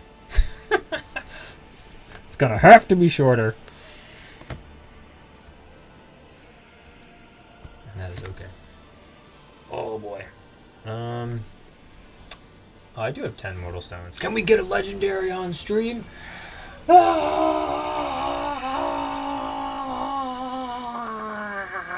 No, we got a rare though. That's okay.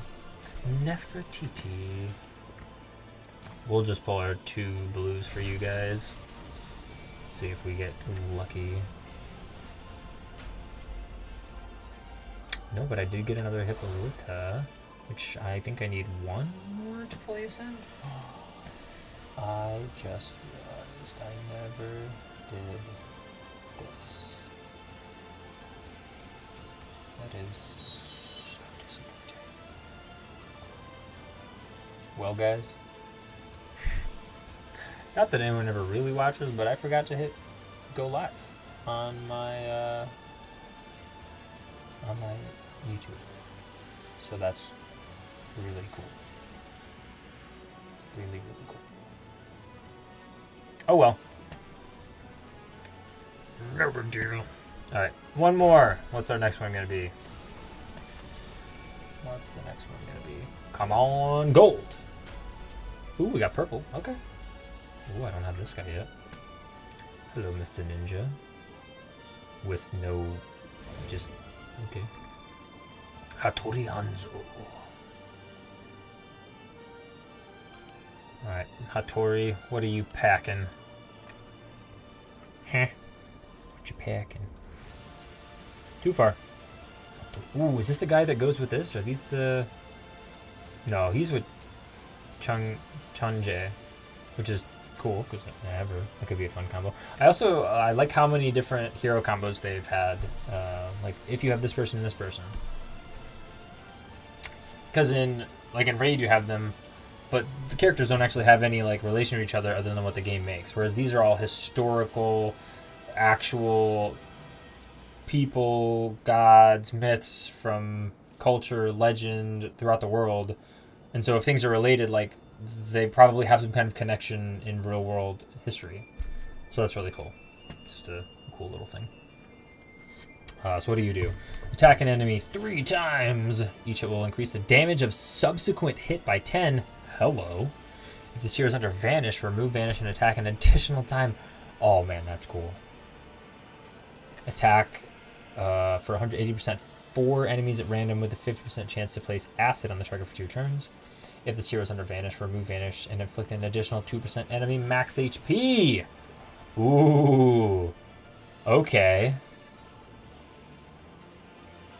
So, with a Vanish combo, Hattori Hanzo might be a boss shredder. He might be a clan boss shredder. Place Vanish on this hero for 2 turns, then attack one enemy for 580%. Dang. And inflict increased damage by up to 60 of the target's missing HP.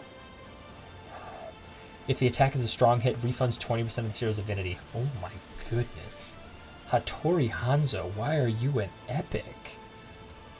Hello. Get me excited. Who would I use it on? Who could I make him vanish with other than his, first of all? Who could I combo vanishing with? No.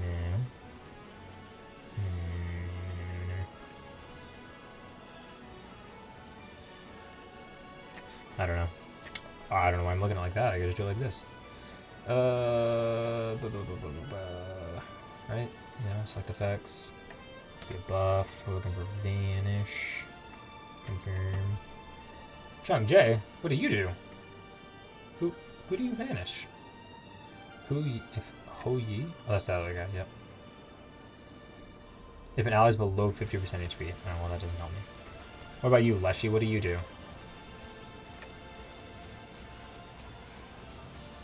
I'm sorry, where's your vanish? On your passive? Attacks have, okay, that doesn't help me either. I need someone to give my team vanish. Not if they're under vanish. Okay. Okay. Alright, I'm guessing I don't have anyone that does AoE vanish, which makes sense. Nope, just makes him vanish. Last but not least, we've got whoever this guy is.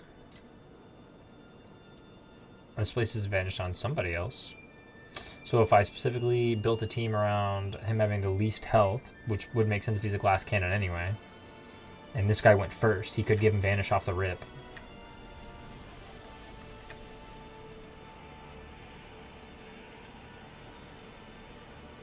Mabon. Mabon. Mabon. Quests. Daily. Claim.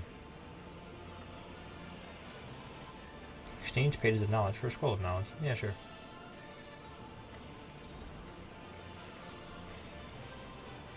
I will. Thank you. Give me my rubies. I don't think I did my daily. Did I do right? I did. Okay. Oh, we've got more weapons to summon. We can go do that. Yes. Let's go summon some weapons! Give me a good one. Or a bunch of blues. Thunderhammer. Pridwin. Ooh, defense and accuracy. That's not a bad combo on that. Oh, cool. They do have the other weapon of Lamash too. Ooh, an attack and crit. Oh, oh, baby. Okay, divine bow, defense and faith. Okay, these are good rolls we're getting here now. Let's go. Last one. Come on. Big money, no whammies. No whammies. You whammied. Why did you do that to me? That wasn't very nice. 3 more. 1, 2. Another chill heart with HP and crit damage. Womp womp. And a Kinjo. Alright, cool. Let's go check those out. New weapons, new weapons, new weapons. Yeah, unfortunately, none of these are good for him. They all are kind of poo. Kind of like these. Well, these could be support weapons.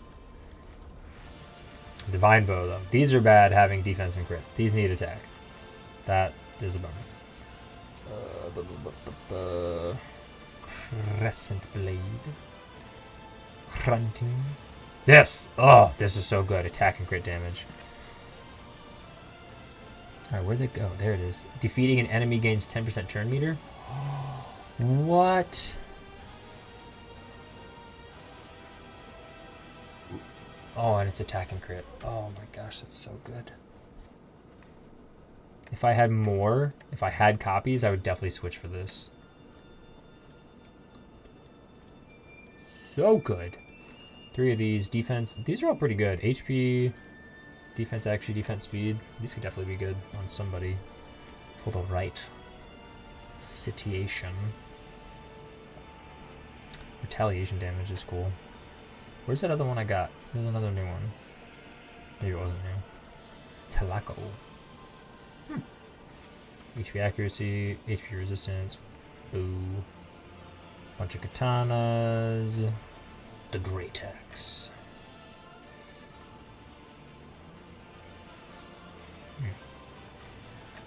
Alright, cool weapons, cool weapons. Not bad. I have so much energy now.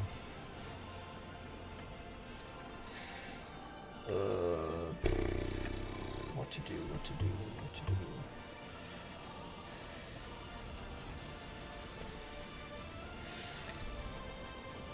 Hey, if you guys are enjoying the content, be sure to hit that follow button. Like and subscribe. But seriously, check out all the links above. You can use my personal invite link to get into the beta. We're about halfway done, but that's still plenty of time for you to get in here, check the game out, enjoy what there is to offer right now, and get some premium resources that can only be earned during beta that will be able to be spent on something in full access. There's also a merch store you can check out and use my discount code. You can also check out my clan Discord for when clans are available in game. And check out the website for the game itself. Type in all those commands. Go check it out. Check it out. Check it out. 4 stars.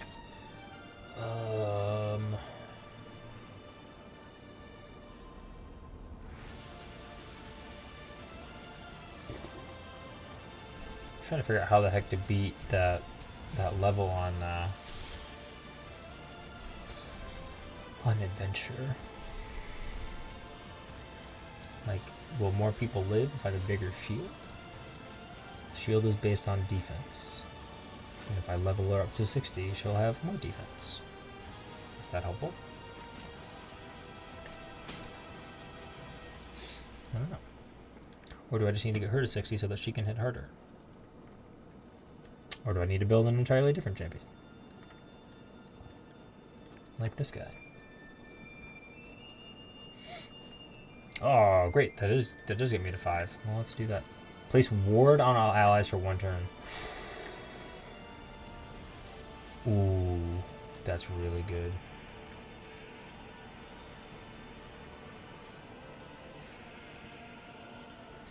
Decrease damage by 100% for 1 attack. Who would I switch her for, though? If I put her in, if I built this character out, I'd have to switch.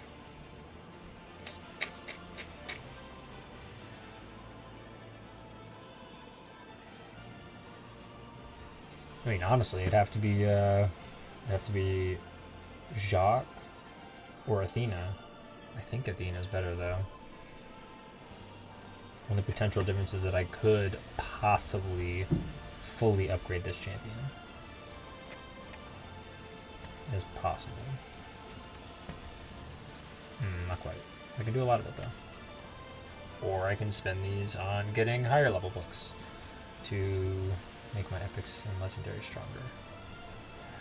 What to do? What to do?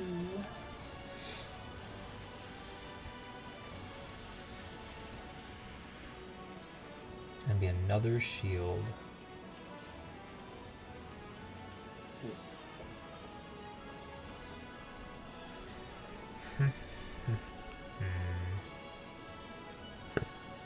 And Alice from Olympus joined the attack, so if I did, I'd always get her and another one. And healing? Ugh. I think I gotta build Hippolyta, dude. She's just too strong.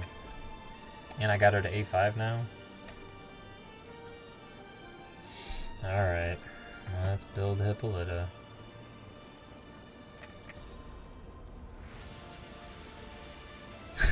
All the way to 5. Nope. Looks like we're gonna need some 3-star food. Oop, just kidding. We gotta not eat those green heroes like that.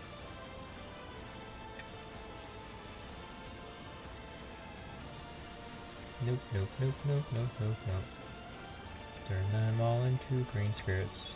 Don't waste resources. If there's anyone else I don't care about that I'm willing to just sacrifice for 3 stars.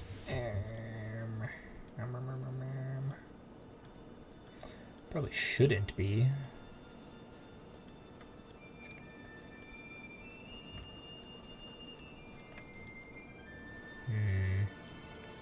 We can get rid of some of these though, that's for sure. We've got a lot, but we've also got a whole bunch of 1-star spirits right now, so.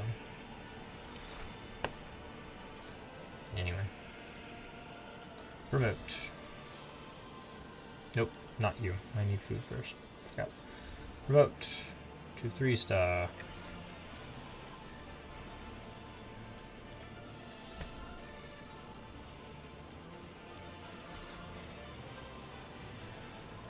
That I think should give me enough now. Hippolyta, where are you? There you are. Promote to 5. Yep, we can just take her right to 5. And we can take her all the way to 50, actually. I really like that leveling up doesn't cost gold. Like, hardly. 2,000 gold is all I need for all of this. XP's a ton, but, no, I mean, it has to be.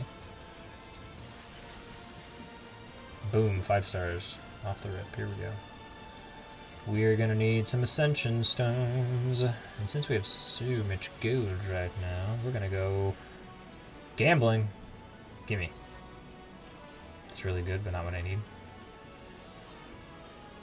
I definitely don't need those. And last but not least, that's a rip. Oh, no, there's 4 of them. Another one! Yeah! Green shards, let's go. It paid off. Do I have a red hero that needs high level stones? I don't think I do. No, I do not. Alright. Ascend! Oh my gosh, I can take her all the way to... Yes! It's literally exactly what I needed. Thank you. Thank you, thank you, thank you. Ascend to hero 6 times. Yep. Will do. Defeat stage, Sell 5 pieces of armor. Yep, let's do that real quick. Let's sell our grade ones. Sell.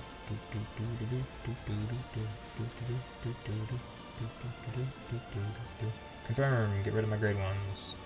Give me your Ribbonite. Give me my gems. Give me my stuff.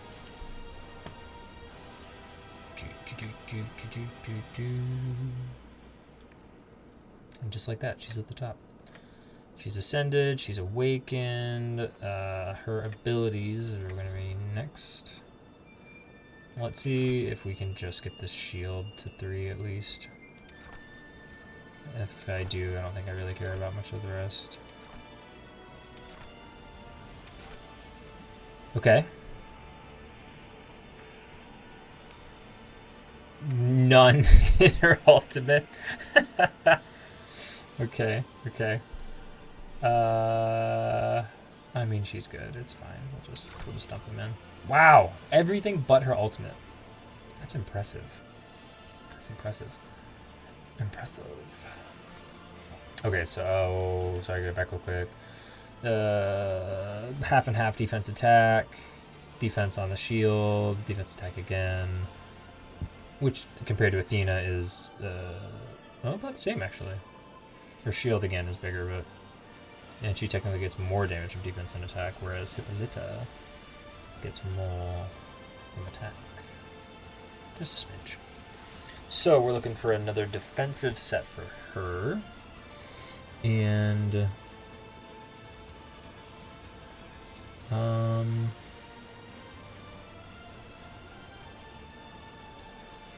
any of these just do defense? I would assume not. Crit hit chance, turn meter, healing, divinity, decreased damage received, increased damage, increased res, increased accuracy, increased strong hit chance. No, none of those. I don't need that.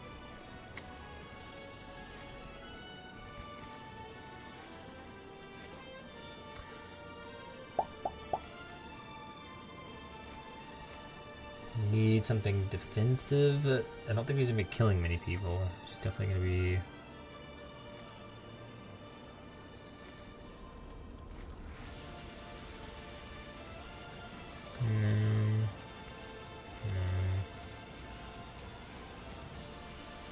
No.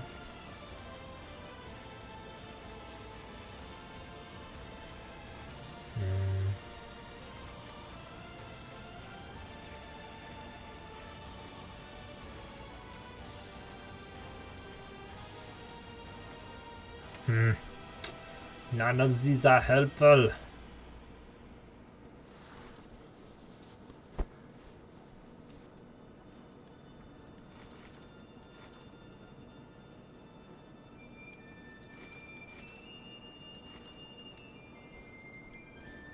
Chat. What weapon do I need? What are we looking for here?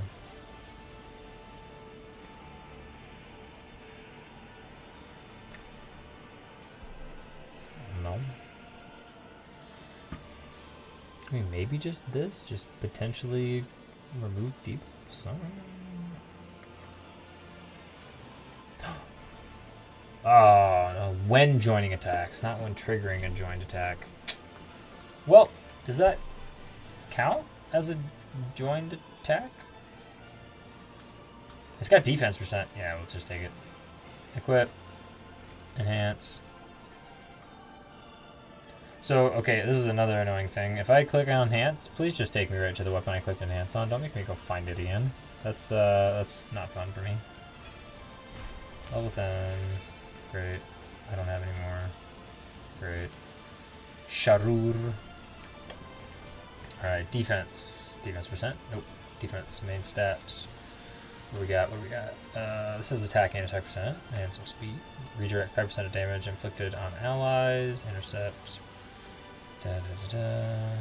Yeah, maybe Guardian. This could be decent. No tier 4. This is defense percent and res on it though.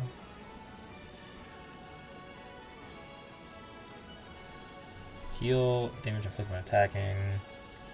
Chance to retaliate. I guess we'll roll to 4 and we'll see what it does. If the defense percent goes really high. Not crazy. Why did you undo my thing? Was it mine? Nope, wasn't that one. This one? This one? Enhance.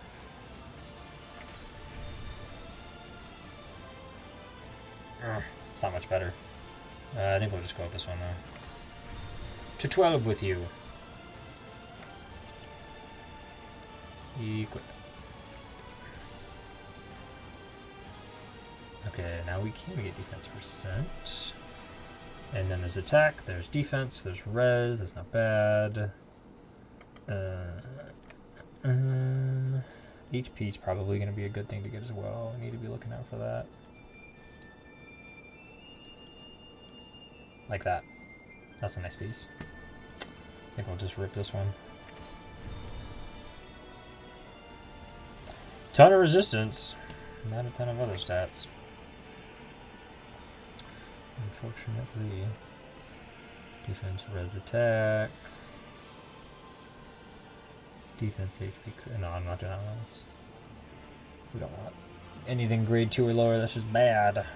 Ooh. Faith and HP? Maybe. HP attack. Res crit.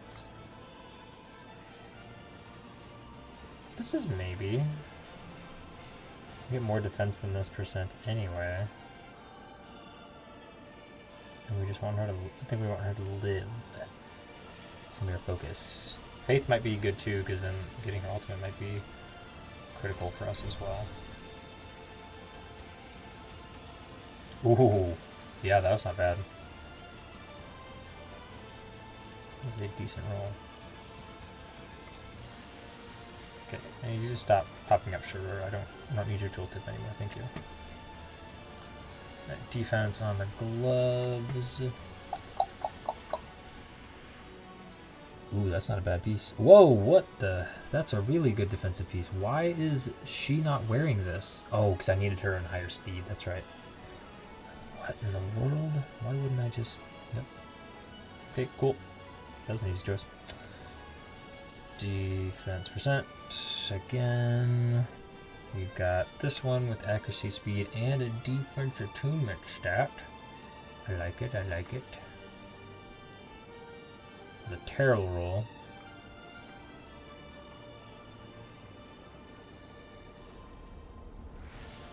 Yeah, why not? That'll put us at 2 stalwart pieces, so we're getting...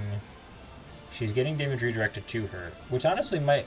Maybe that's what I need. Maybe that'll help my team stay alive if she's just taking the brunt of the damage. Might be bad. Might be too much. But it might work out. Alright, defense on the boots. Defense on the boots. HP, crit damage, no. Oh, maybe this one. HP percent and attack percent. It's not bad. Oh, this isn't defense percent, it's just defense. So this is probably smarter, and it has faith. Right. Right. Roll it first, see how it does. Give me a good defense percentage roll. Okay, it's the highest of the 3, so let's go to 12.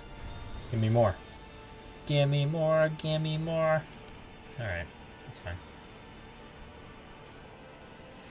That's fine.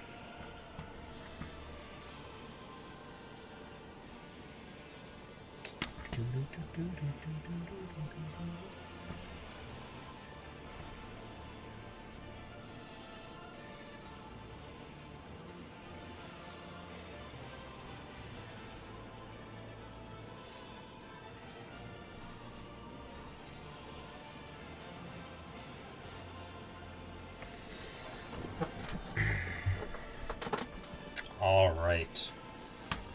Now with our new and improved team, we've probably got enough XP to get another 6-star. So if this doesn't work, maybe we'll go back and do that with Athena or Hippolyta, honestly. But we're going to take out Jacques. We're going to count on Lamashtu to kill everything, and we're going to count on everybody else to keep him alive. Yeah, here we go. Here we go. Speed up. Alright, she's close in the order, but she's not next, so let's throw shield down. Let's get to the next one. Just kidding, she's confused. And now they're asleep.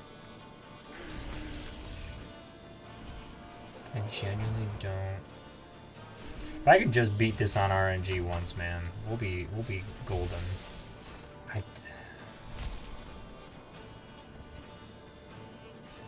Get him, Lamashtu. Ow, rude.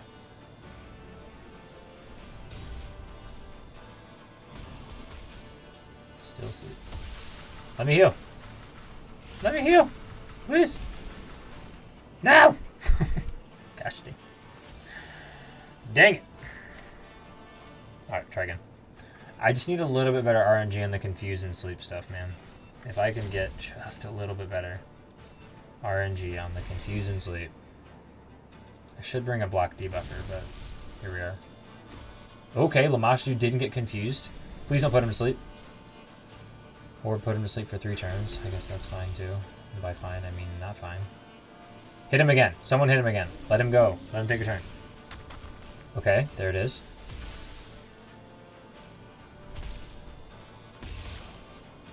Okay, stop hitting him.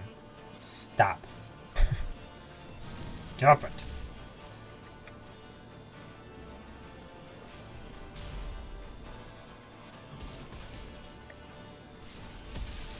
Just let me go. Why did she get skipped again? Gosh dang it. Gosh dang it! I can't revive them. I just need them. I need them to let me go.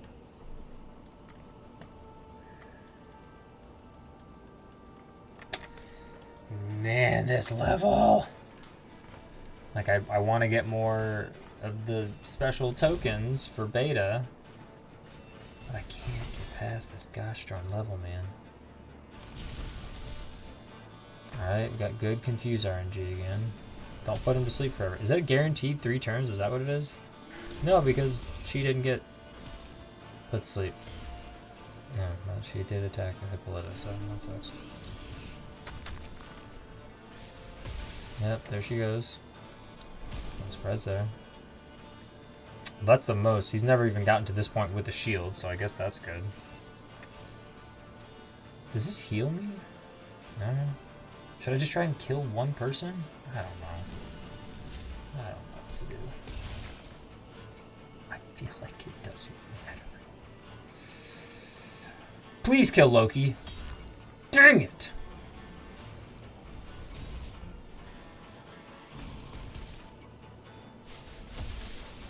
Please let me heal him. Oh my goodness, we did it.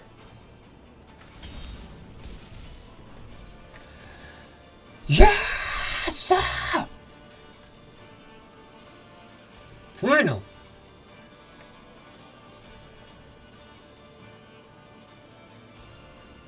I'm sorry, are you still alive? Okay, no, you're dead. You just look like you're alive.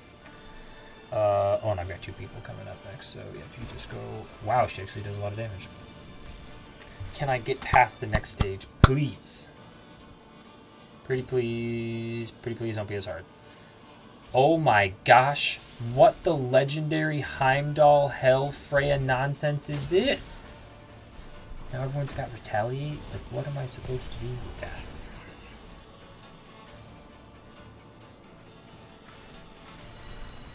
Petrify, please. Nope, no one got petrified.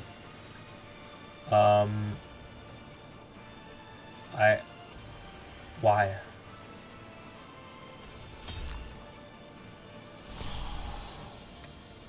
Just insane. Ward. Everybody gets a ward. Go be warded. Please die. Okay, we got 1. Just let my Lamashtu live!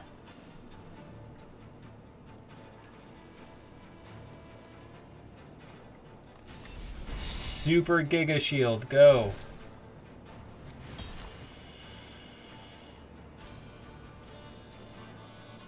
Heal from this, please. Okay. Big damage! Oh my gosh, my Hippolyta is gonna die though. Oh, a Scotty. Ew. I need that to die. Real bad. Oh, that's bad. Oh! Why did my Lamashu's turn meter go up? I don't know. Scotty's dead, though. Get her out of here.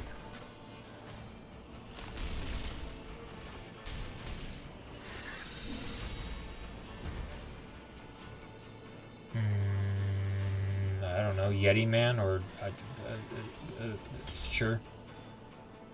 Why is she frozen?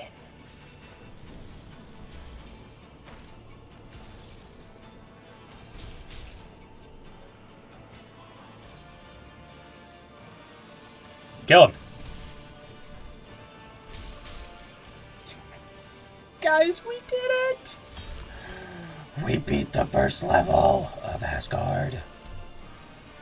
My gosh, did it take RNG, but we did it. And there's the 150 coins. Justice. And it's sweet. Sweet, sweet victory. Like, look at this. Look at this lineup. This already looks easier. What in the world was that level 1 lineup nonsense? It was insane. Well, he's going to put us all to sleep again, so that sucks, but whatever. Whatever. Yeah, put him to sleep. Let's see if I care.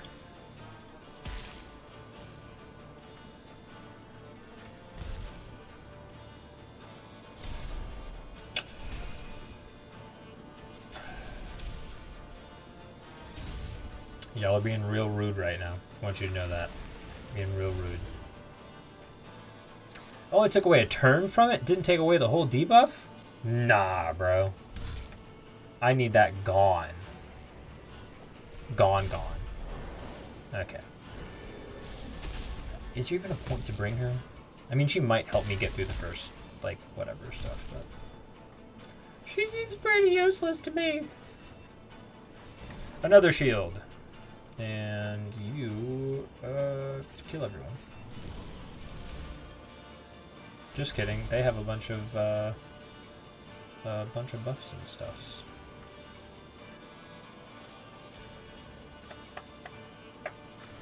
Petrify? Anyone? Nope. Not today, they said. Not today. Ow. Lamashtu, go. Kill. With your ultimate. Or heal. Both is fine. I think we're gonna have to heal, so we're gonna do this one. Why is he taking damage? Oh, it's the Radiance. Gosh dang it. The Radiance.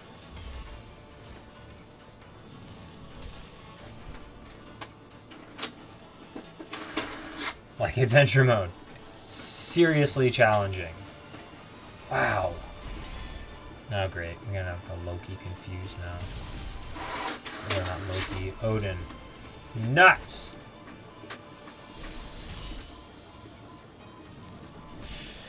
That's bad. He hurts, man. Stop hitting each other, guys.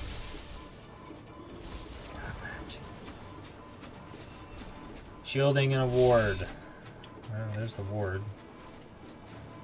Who needs to die? All of you. All of you need to die. This will be you because you don't have a Radiance on and I can't handle getting hit by the Radiance. Ow. Now!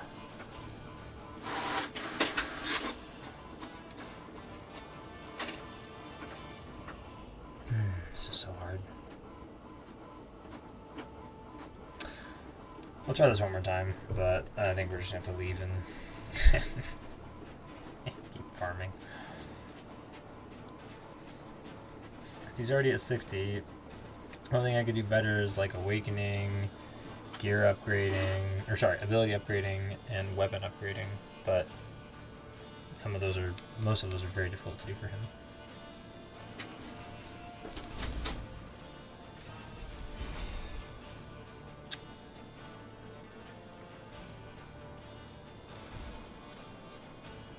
Decent hunting. Too bad it doesn't matter. Oh, she resisted the sleep? Oh.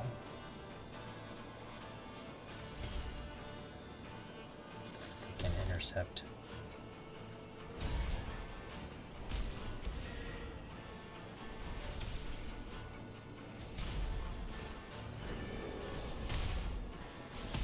So rude.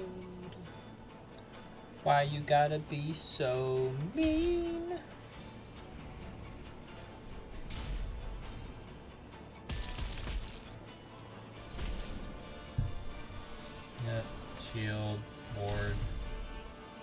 Why didn't... I'm sorry, what? Why didn't he get a shield? Is this a joke?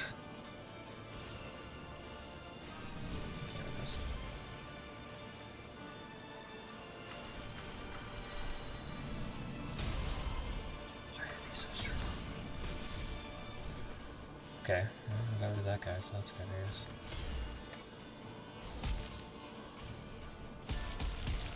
Bop, bop, bop.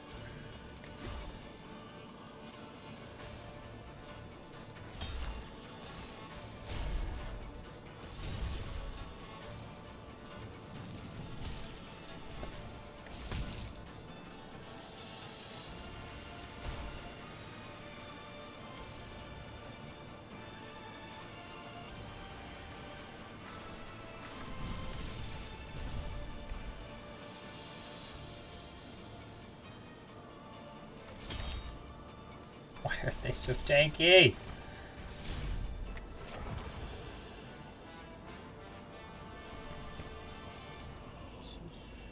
Awful.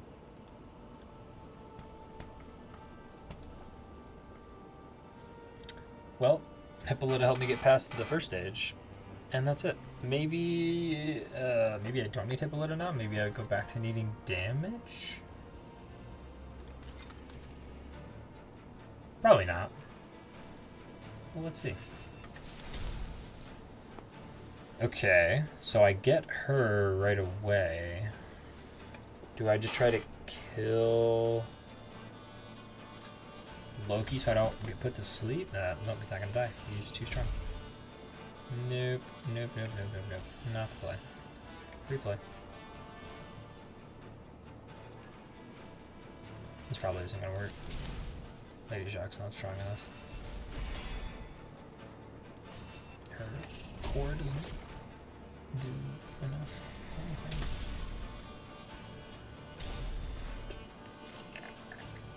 Okay. I'm just bullying my Isolde. Straight bullied. I really should try to kill Brynhild, shouldn't I?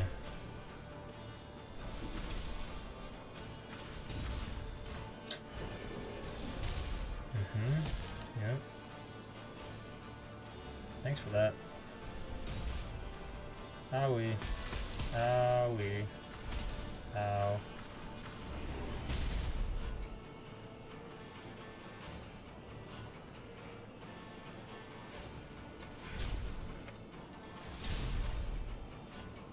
Well, it was nice knowing you, bud.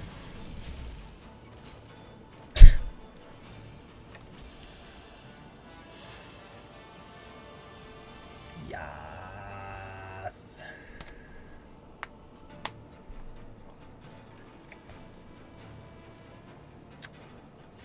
All right, we're gonna.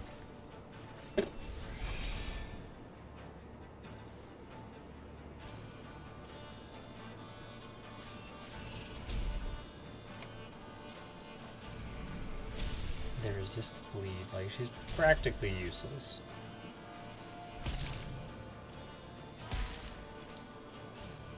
Block Diva? I don't know.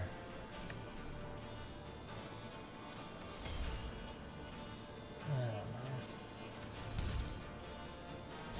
She's so gosh darn tanky. And it doesn't matter what I do. And then the Moshi's over here just dying. Just straight up dying.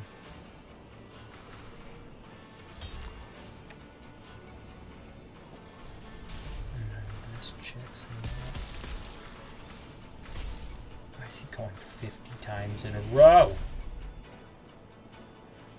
Seriously, give me a break.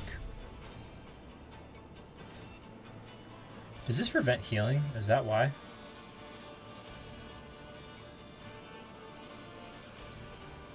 Nope. So he should be healing from this.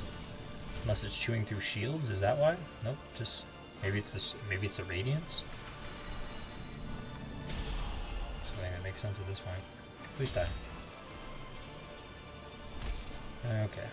Well, that's cool.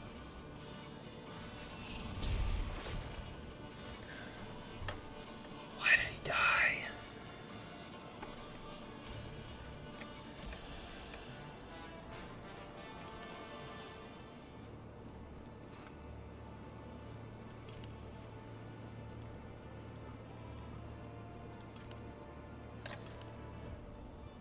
it's 11:17. Well, it's about time to be done anyway. I think the last thing we'll do then, since we built this chick, is we will go try to fight Ptah on 10 with her instead of Jacques again. If we can live the first couple rounds, I think we can kill Ptah. Everyone needs to survive. Shield. I don't know who the threat is. Everyone. The answer is everyone. Ah! That didn't do any damage. We're in trouble.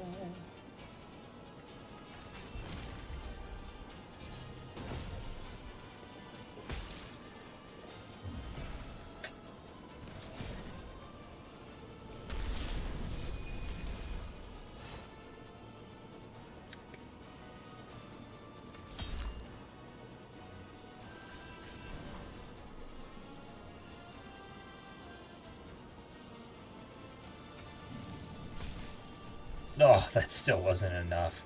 No. No.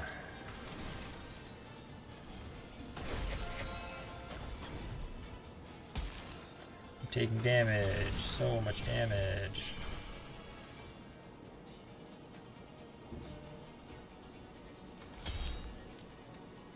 Where are people reviving?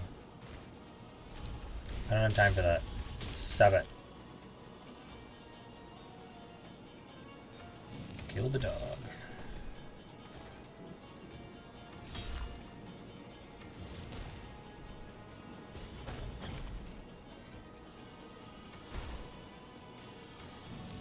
Kill this guy.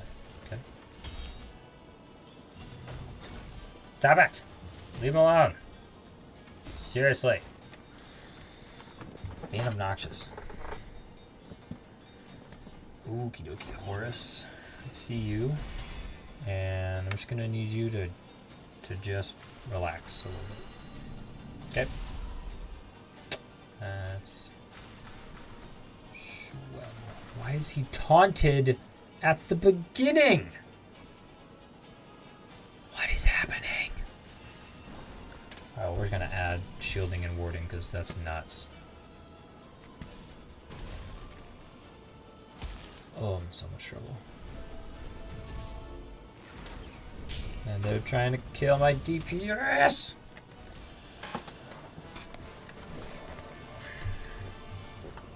Alright.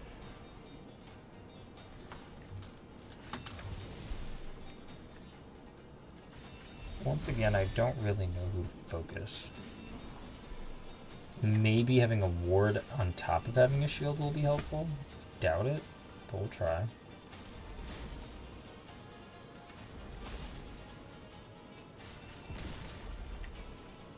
Okay.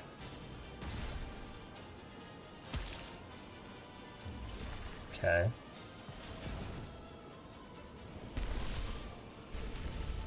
Yep, it didn't matter. Maybe it soaked one more attack, but beyond that, it definitely didn't matter.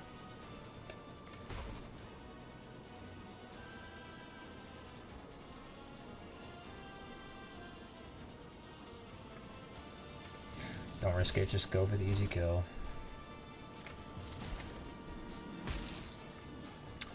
We're not ready to do much else yet.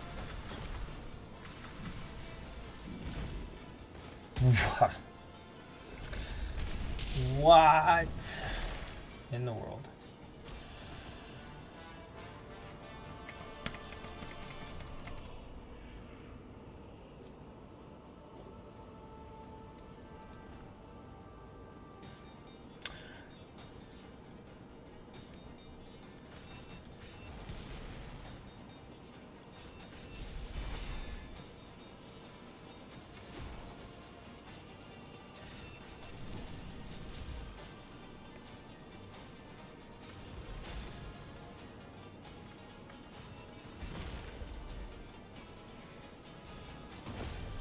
Okay. Yep, we know she doesn't survive this exchange, but she should soak all their first attacks towards us. So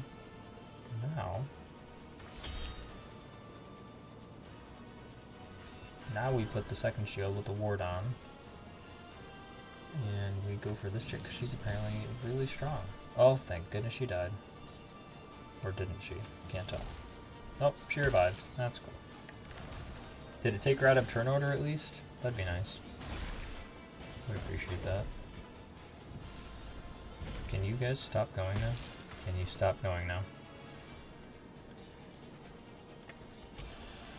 So we can't do this yet. I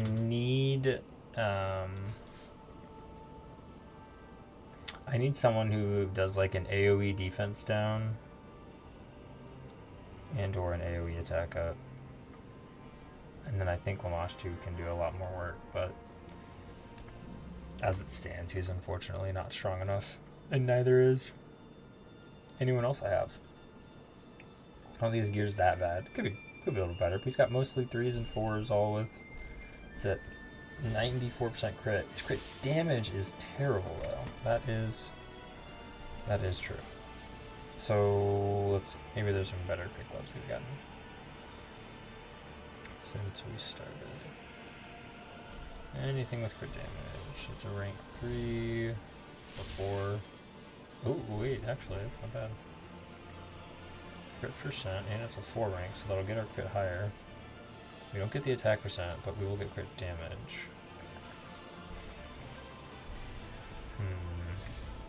I mean, let's see how the crit damage rolls, I guess. Poorly. The answer is poorly.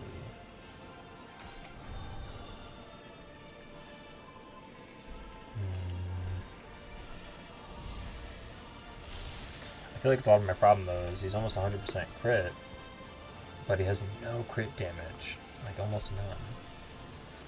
That's very bad. Very bad. He gets 50% from the lion set. The lion set I have is awful.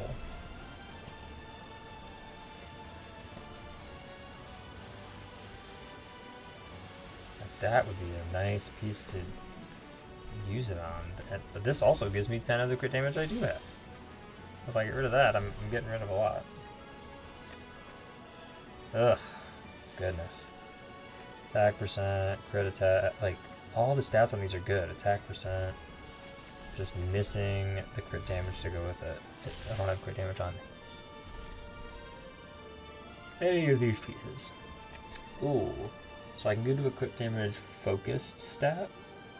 I didn't realize that was a main stat for shoulders.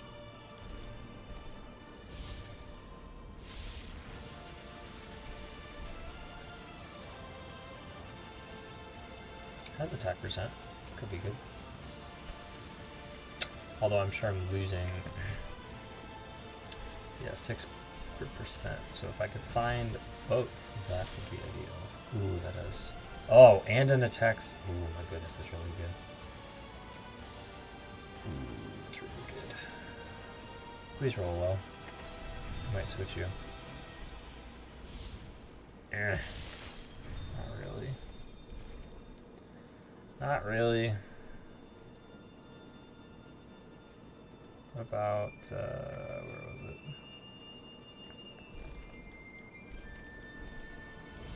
Yeah, that was pretty much it. Do I swap this for this? I'm losing attack, you say? Wow. That bad? Oh no, I guess I'm, oh wait, well, if I do the link, will I get it back? I lose some speed, but I gain attack percent, and I get 31% crit damage. You know, let's just test it, honestly. Let's just try it. Maybe it will be worth it to do that with that. Oh, we just lost our crit bonus. Shoot.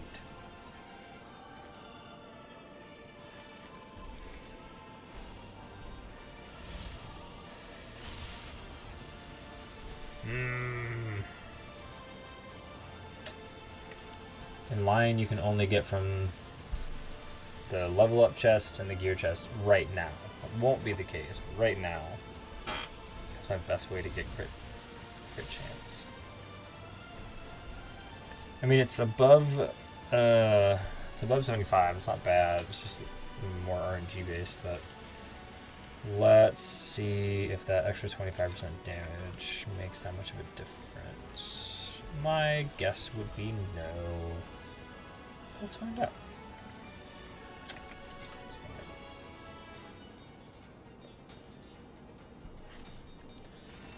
Yep.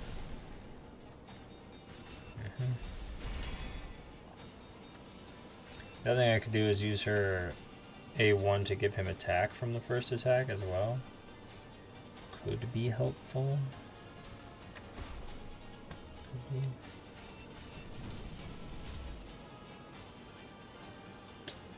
I feel like that did less damage.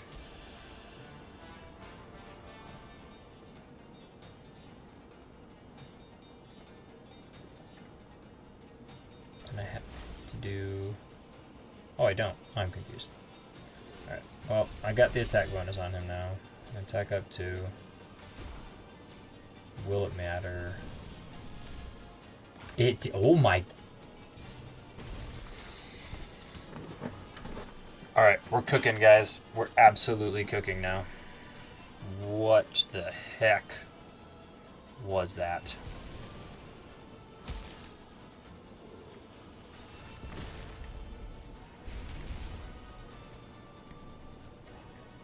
Just goes to show just how valuable getting attack up on a character is, period, the end. Now the next stage is still going to be exceptionally difficult. Especially when she still dies. It's just so very unhelpful. Meads24, hello. How's it going? Welcome to the stream.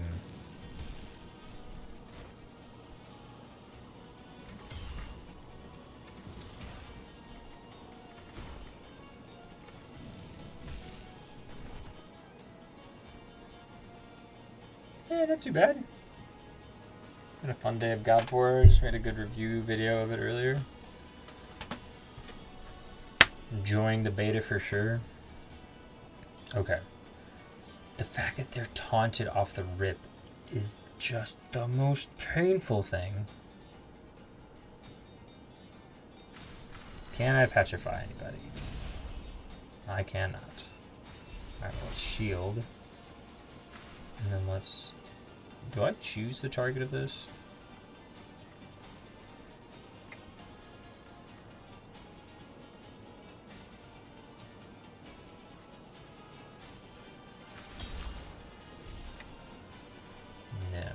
No, I don't.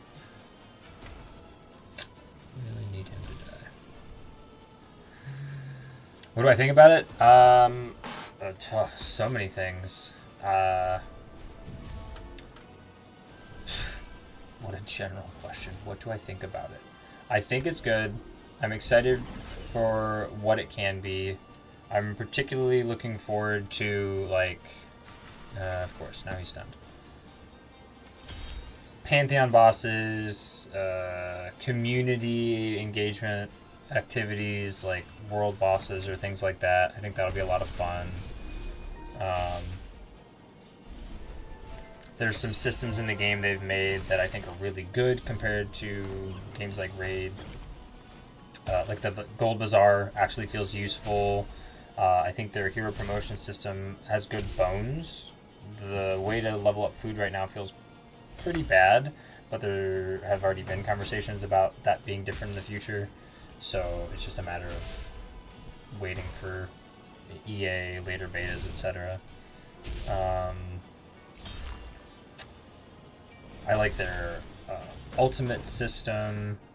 I really like the theme of the game. Just the fact that it's all based on real world cultures, mythologies, gods, divinities, things like that. And so everything is directly pulled and derived from some culture or some mythology that actually exists in the world. I think that's a lot of fun.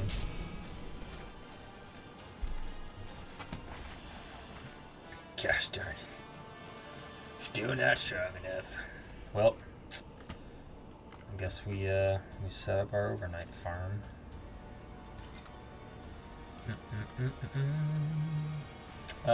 Yeah. The weapons are really cool. I really like that it's not set up well right now in terms of visibility, but I like that you can convert stones going upward. I think it'll be a nice feature if they add it going backwards as well. But in general, it's just nice so that you're not just stuck with a bunch of lower tier stuff you don't need eventually. And the ability to get pages for books for abilities from the rifts that open up. I think that's a really nice feature as well. Oh, and one of my favorites is just this. That their lowest level stone, an abysmally low percent chance, but that you can get a legendary and epic and rare, and that from the next tier of stones, from ether stones, ancestrals, you don't get commons and uncommons. You only get rares and up. That feels pretty good. Their pity system feels pretty average, but this right here, mortal stones having a chance to give legendaries, just makes it feel that much more worth pulling mortal stones. Not only do you get your food champions from it, but you just might get something awesome.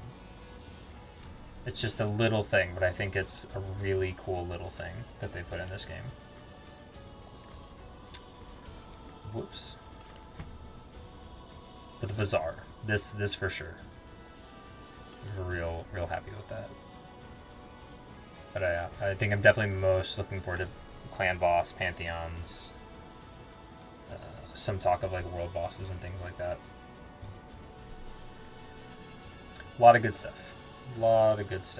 And it's just been a really good community. I feel like there's always going to be people that say different things, some positive, some negative. I feel like the overall consensus is positive. I feel like there's a lot of people that are giving good constructive feedback that really just want to see the game grow in a positive direction. And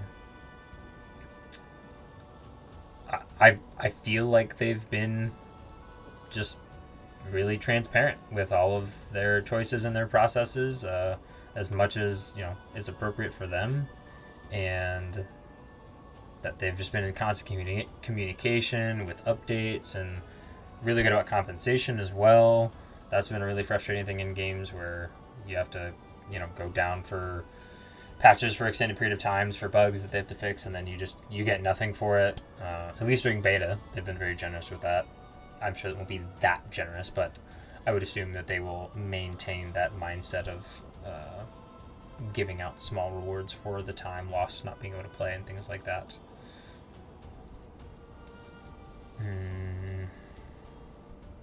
What else? Those are the big ones, I think. How about you? I think my biggest issue, this feels less test-like than alpha. What do you mean by that? I'm curious.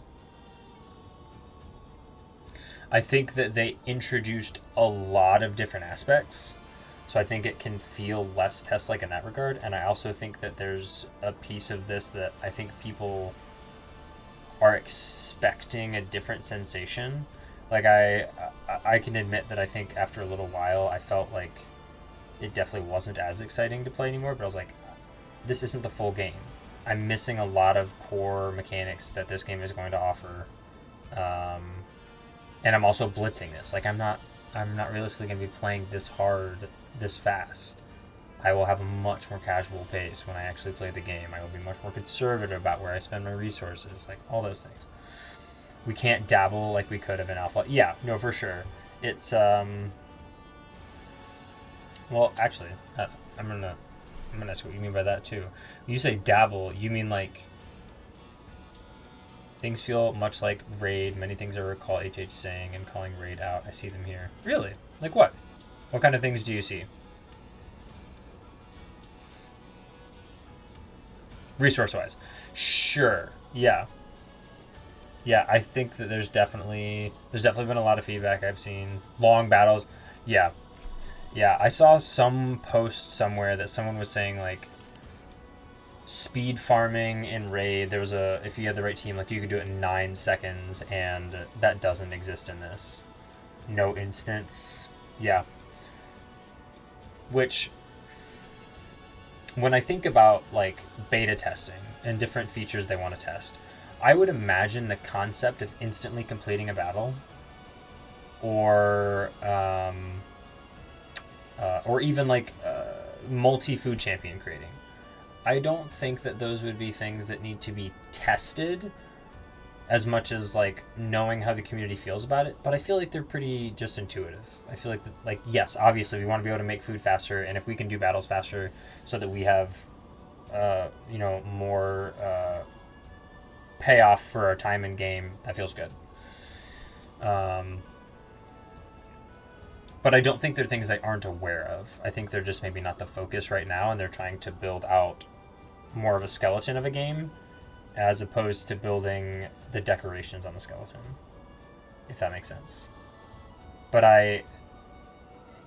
as we get to the next betas, and because the alpha, I don't feel like really touched on the game mechanics at all. We just got to dabble in some heroes and see some of that stuff. This is the first real resource management that we've seen, but I think they were also really trying to test out, like, how does the Godforge feel? How does campaign feel? How do dungeons feel? Like, I think there was a much broader umbrella that they were really trying to hit with this, and just a lot less focus, but also leaving opportunity for feedback from the community, you and myself and everybody else, about what did and didn't feel good. Gear we get from battles is worse than gear it takes. Rolls on 4 stars. I seen level 12s 4-star with 3 speed. I'm assuming you're talking about gear that's like rank 4 up to level 12 with, yeah. I think in general, though, the higher the rank, which this is people looking at the wrong one, but the higher the rank, the higher the roll is supposed to be. But yeah, you can get worse rolls. Although a comment I had made earlier in stream is that raid, when you are getting your substats, you get them one at a time. You go to level 4, and then you go to 8, and then you get a new substat. In this game, you can see all 4 substats. So at the very least, I think that's a nice improvement. Even if the rolls aren't great, at least you know all the things you're possibly rolling for, you know? But I hear that. I think it's a valid point. Many things they called out are here. Also, the fact this feels more buggy than alpha. Sure, but also think about the scope, right? So, like, we were only in a tower. Our champion pool wasn't the full champion pool. It was like 60 heroes or something like that. And we were just given a bunch of stuff. We're testing out so many different areas of the game. And alpha was before they did the back-end migration change. So there's been a lot of things they've had to redo and rework. So yeah, there's definitely, like, Lamash 2 for one. Super disappointment. His core says that his cooldown resets for this ability if he kills 3 or more enemies. It hasn't been doing that. I would have been so much further in this game if I was gaining that benefit. I would be farming so much faster, so many things, but, you know, holding space for those things. Also, the fact this feels, I already read that. Almost like they took our feedback from alpha and changed nothing and made it worse. But they did not take feedback from alpha. You don't think so? One of the pieces of feedback I know that was talked about was gold being really, really, a really, really scarce resource that was used for a lot of things, and then they changed the gearing thing and they added Rivenite and reduced the cost of gold. Though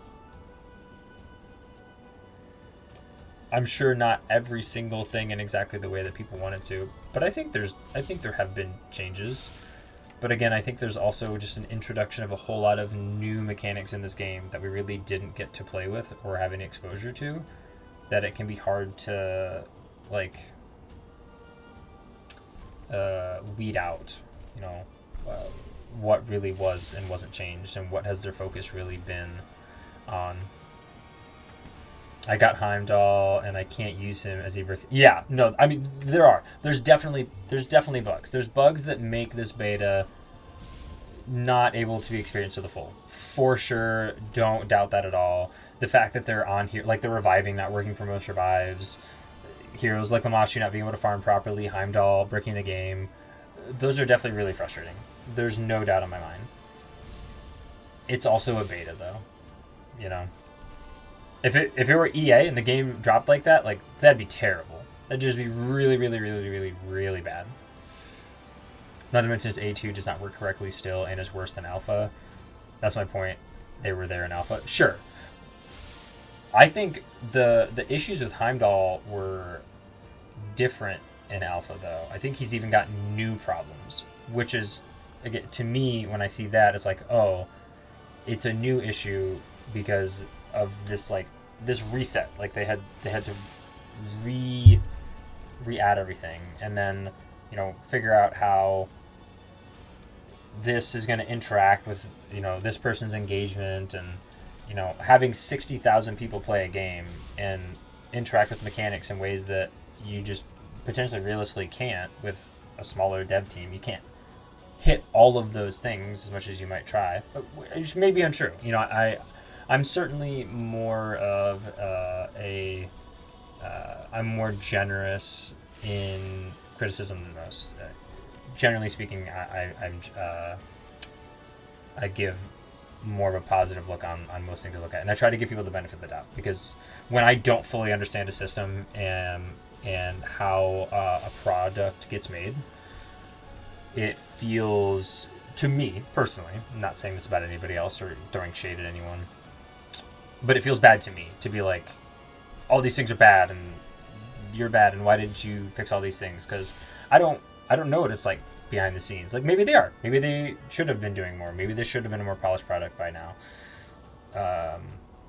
But I don't know that. I don't know what it really looks like to be doing all that coding and understanding how the interactions between those things are. I would like to. I'm going back to school to learn about, you know, computer programming and things like that. I think that'd be a lot of fun. But I just don't. And so I try to hold a balance of my critiques being, when I play this game and I think about its playability from a sense of what they're providing and how I think coder should be better, as opposed to what just isn't working flat out, that I know isn't realistically going to stay that way, you know? I think for me, it's all the things they called out Raid for. It should be more polished for sure. Like, many of the bugs feel like we did not need to test, you know? They started from the start of the game. Yeah. No, there's definitely a lot of bugs. There's a lot of bugs. There's a lot of things that you would have hoped wouldn't have been there. Which, you know, when I think about those things, like, in my mind, when they're releasing beta, they know some things are not going to be working right. But some of the things that aren't working right, I think they certainly don't have the intention that it will do that. Like, for example, the mission progression thing and not being able to get these books. They rewarded us with 5 legendary books today to make up for it. Seemed like a nice word. But yeah, you would hope and assume that this massive reward you get would just have been working from the jump. Like, that's something that they would have known. But there's so many pieces, so many things interact with other things, and if one line of code says one thing, it just, like, I write very small lines of code. I've only written like 120 plus lines of code at max so far. I mean, you know, like a year and a half into school. And it just takes one thing. It takes one letter, one semicolon, one this, one that. And that's barely scratching the surface of actually creating different, like, you know, like sub-projects that talk to each other and how they, you know, interweave. Sure, you can say it's their job to know these things and understand that, but, you know, we're all humans, man. And we have, we make mistakes and we do our best not to, and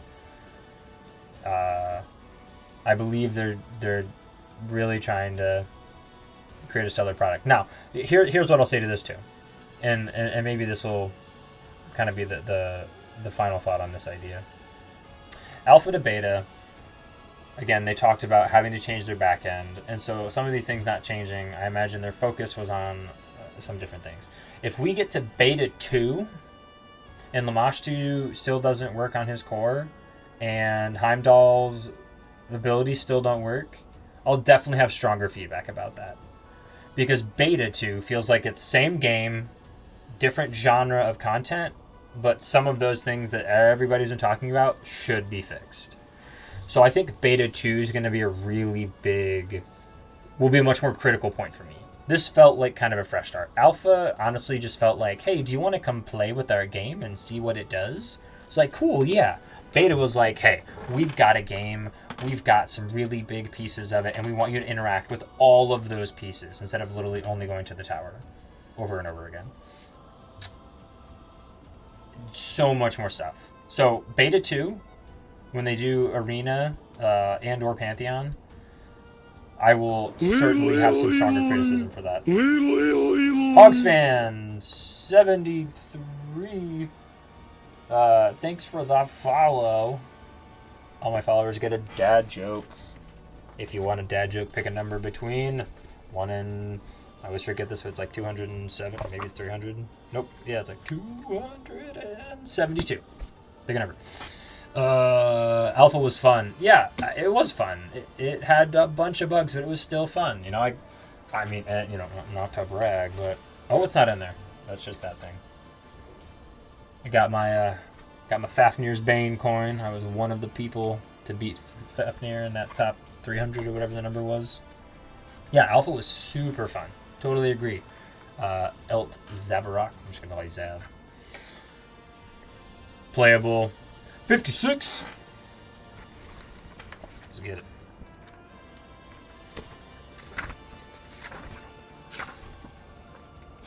$56.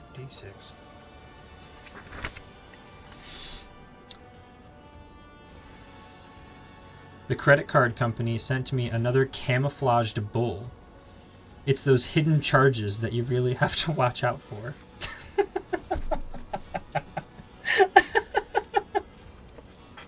I didn't know what the punchline was until I got to the end. It's like, okay. Thanks for the follow, Hogs fan. Really appreciate that. Even if you had a bug champs, you could get others here. Sure, but that was the whole point of Alpha, was you literally had access to like the whole roster. A smaller roster, but the whole thing. Whereas here, they're trying to actually test out, like, yeah, like, what does early game look like? If you're actually summoning normally, what does it look like? And so then when you unfortunately summon champions that are key core champions that don't work, it feels real bad in this beta. No disagreement. Definitely would have been really nice if a lot of the heroes had those bugs worked out. 100% agree. Got the coin too. Yeah! Fist bump Meads. Congrats, man. You were pretty high. I don't remember where I was. All I know is I got it. I grinded real hard for that, but I got it. I was happy to get my name engraved on the diorama. Whoa!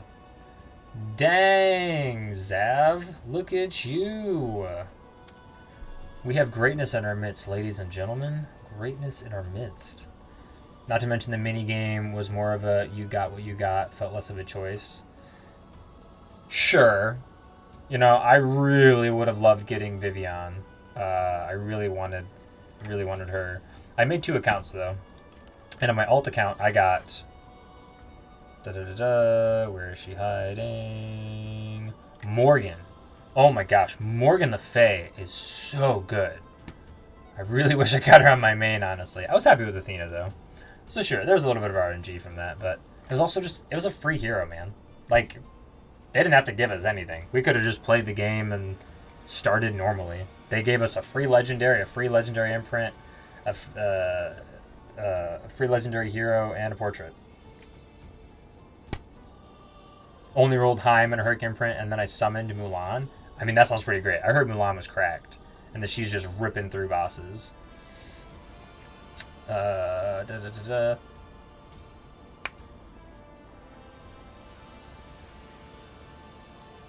How do we know if you made that? If you made what? Are you talking about Zabrok's comment? She's dog water? I heard she could, like, one-shot bosses or something. Let's look at her kit real quick. She's dog water. Rude. Crit damage in dungeon battles. Let's see. Attack one enemy 2 times. 240 attack. Crit attacks ignore defense. Okay. Attack one enemy for 620% attack. Increase damage inflicted by 10% for each living enemy. Place Vanish on this year for 2 turns. So if you're facing... This probably tears through Hag. If all those little totems count as an enemy and they're alive, wham! That's like 680, 90% damage. Add an attack buff to her, maybe a defense down. Ult says attack an enemy 3 times. Each has a 40% chance to place Drain 2 or Hex. If they're defeated, increased affinity.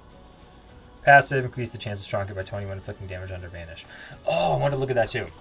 Her multipliers need to be like 2 times, honestly. Yeah, monster single target. Yeah, exactly. SWK hits nearly as hard. But something is buggy with Vanish. Hag's about killing the totems anyway. Sure. Yeah, that's true. They deal damage to her on death. Right. Right. Something I didn't know until, I think yesterday I was playing the game when I saw this. I don't know if you guys knew this.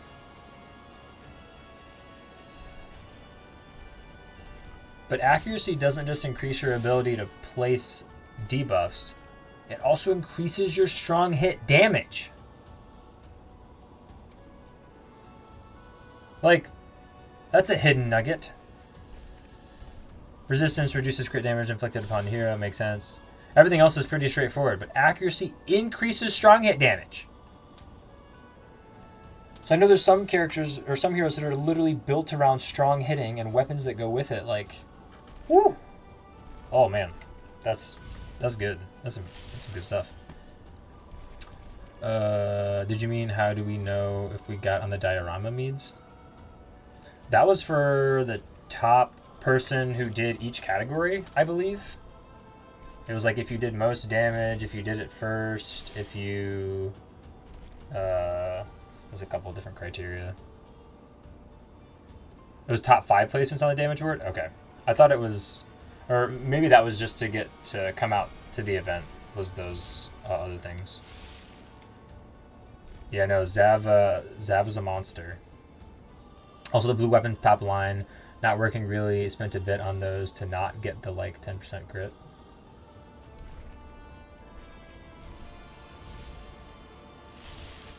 Huh? Blue weapons top line. Not working. Are you saying that this weapon's not working? Or this line? This top line?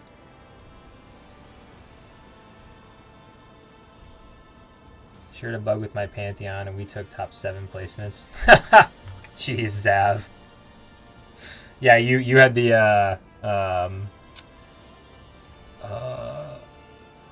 Dracula bug. Yep. The blue bow top line in combat, you should get 10% crit and you do not. From my understanding, all blues are like that. Oh. I'm not going to unequip this because it's 200,000 gold, but I believe it amongst many things. So one of the biggest bugs for me that was a really big bummer to hit all of, unless I'm just doing my multipliers wrong, which is also possible, is... Oh, shoot. I got to get off. All right, I'm going to finish this thought, and then I'll find someone to raid. Then I got to go, unfortunately. It's getting late. Midnight. So... Changjae has a 5% heal for all allies. Great. Where's her health? 24,000. 5% of 24,000 is about 600? Nope. That's not right. 24. 10% would be 2.4, so 5% would be 1.2. 5% is about 1,200 healing, give or take. So then I've got full Shrine set on. So my outgoing healing is supposed to be increased by 30%. So in my mind, that would make it 35%. But it could be wrong. Okay, fine. Maybe it's not. Then my weapon's supposed to do an additional 10%. And then her passive is post to heal an additional 20% of target's missing HP. I feel like I should be healing for like 4,000 to 5,000 HP, and she's only healing for like 1,300. So that, yeah, that feels bad for sure. Because she should be healing for a boatload, and I don't think she's healing like at all. So whatever. All blues are like that. Attunement doesn't work either. Brynhild soloed Fafnir. It was using 3 layers of scaling bugs. Oh my goodness. Well, yeah. Congrats, man. Congrats to you. That's an exciting accomplishment for sure. But, yeah. That is going to be it for me. I definitely need to get off. Appreciate you guys all coming to hang out and chat, though. Appreciate your thoughts and your feedback. It's always cool to... A, have people to talk with, and B, hear lots of different perspectives on the game. Next beta for sure, will be a lot more critical of. And also, it'll be interesting, because they were supposed to put a patch out today, but they said it wasn't done yet, so maybe tomorrow. So if we get to see that patch, it might be interesting to see how many things they can remedy with just a patch. So we'll see. We'll see. But let's find someone else who's streaming Godforge. Keep the chitter chatter going. Let's see, we got Pone Cake and myself, and that's it. So we're gonna go and raid Pone Cakes, I guess. PWN Cake 83.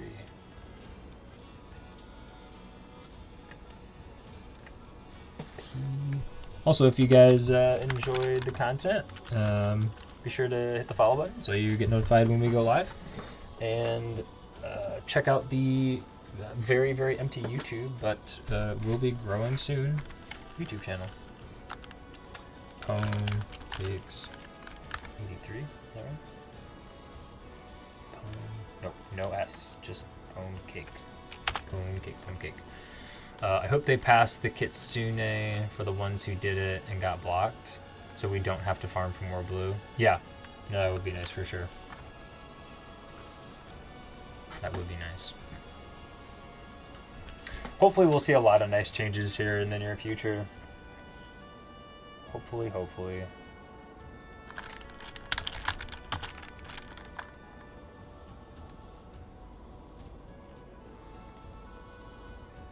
Alright.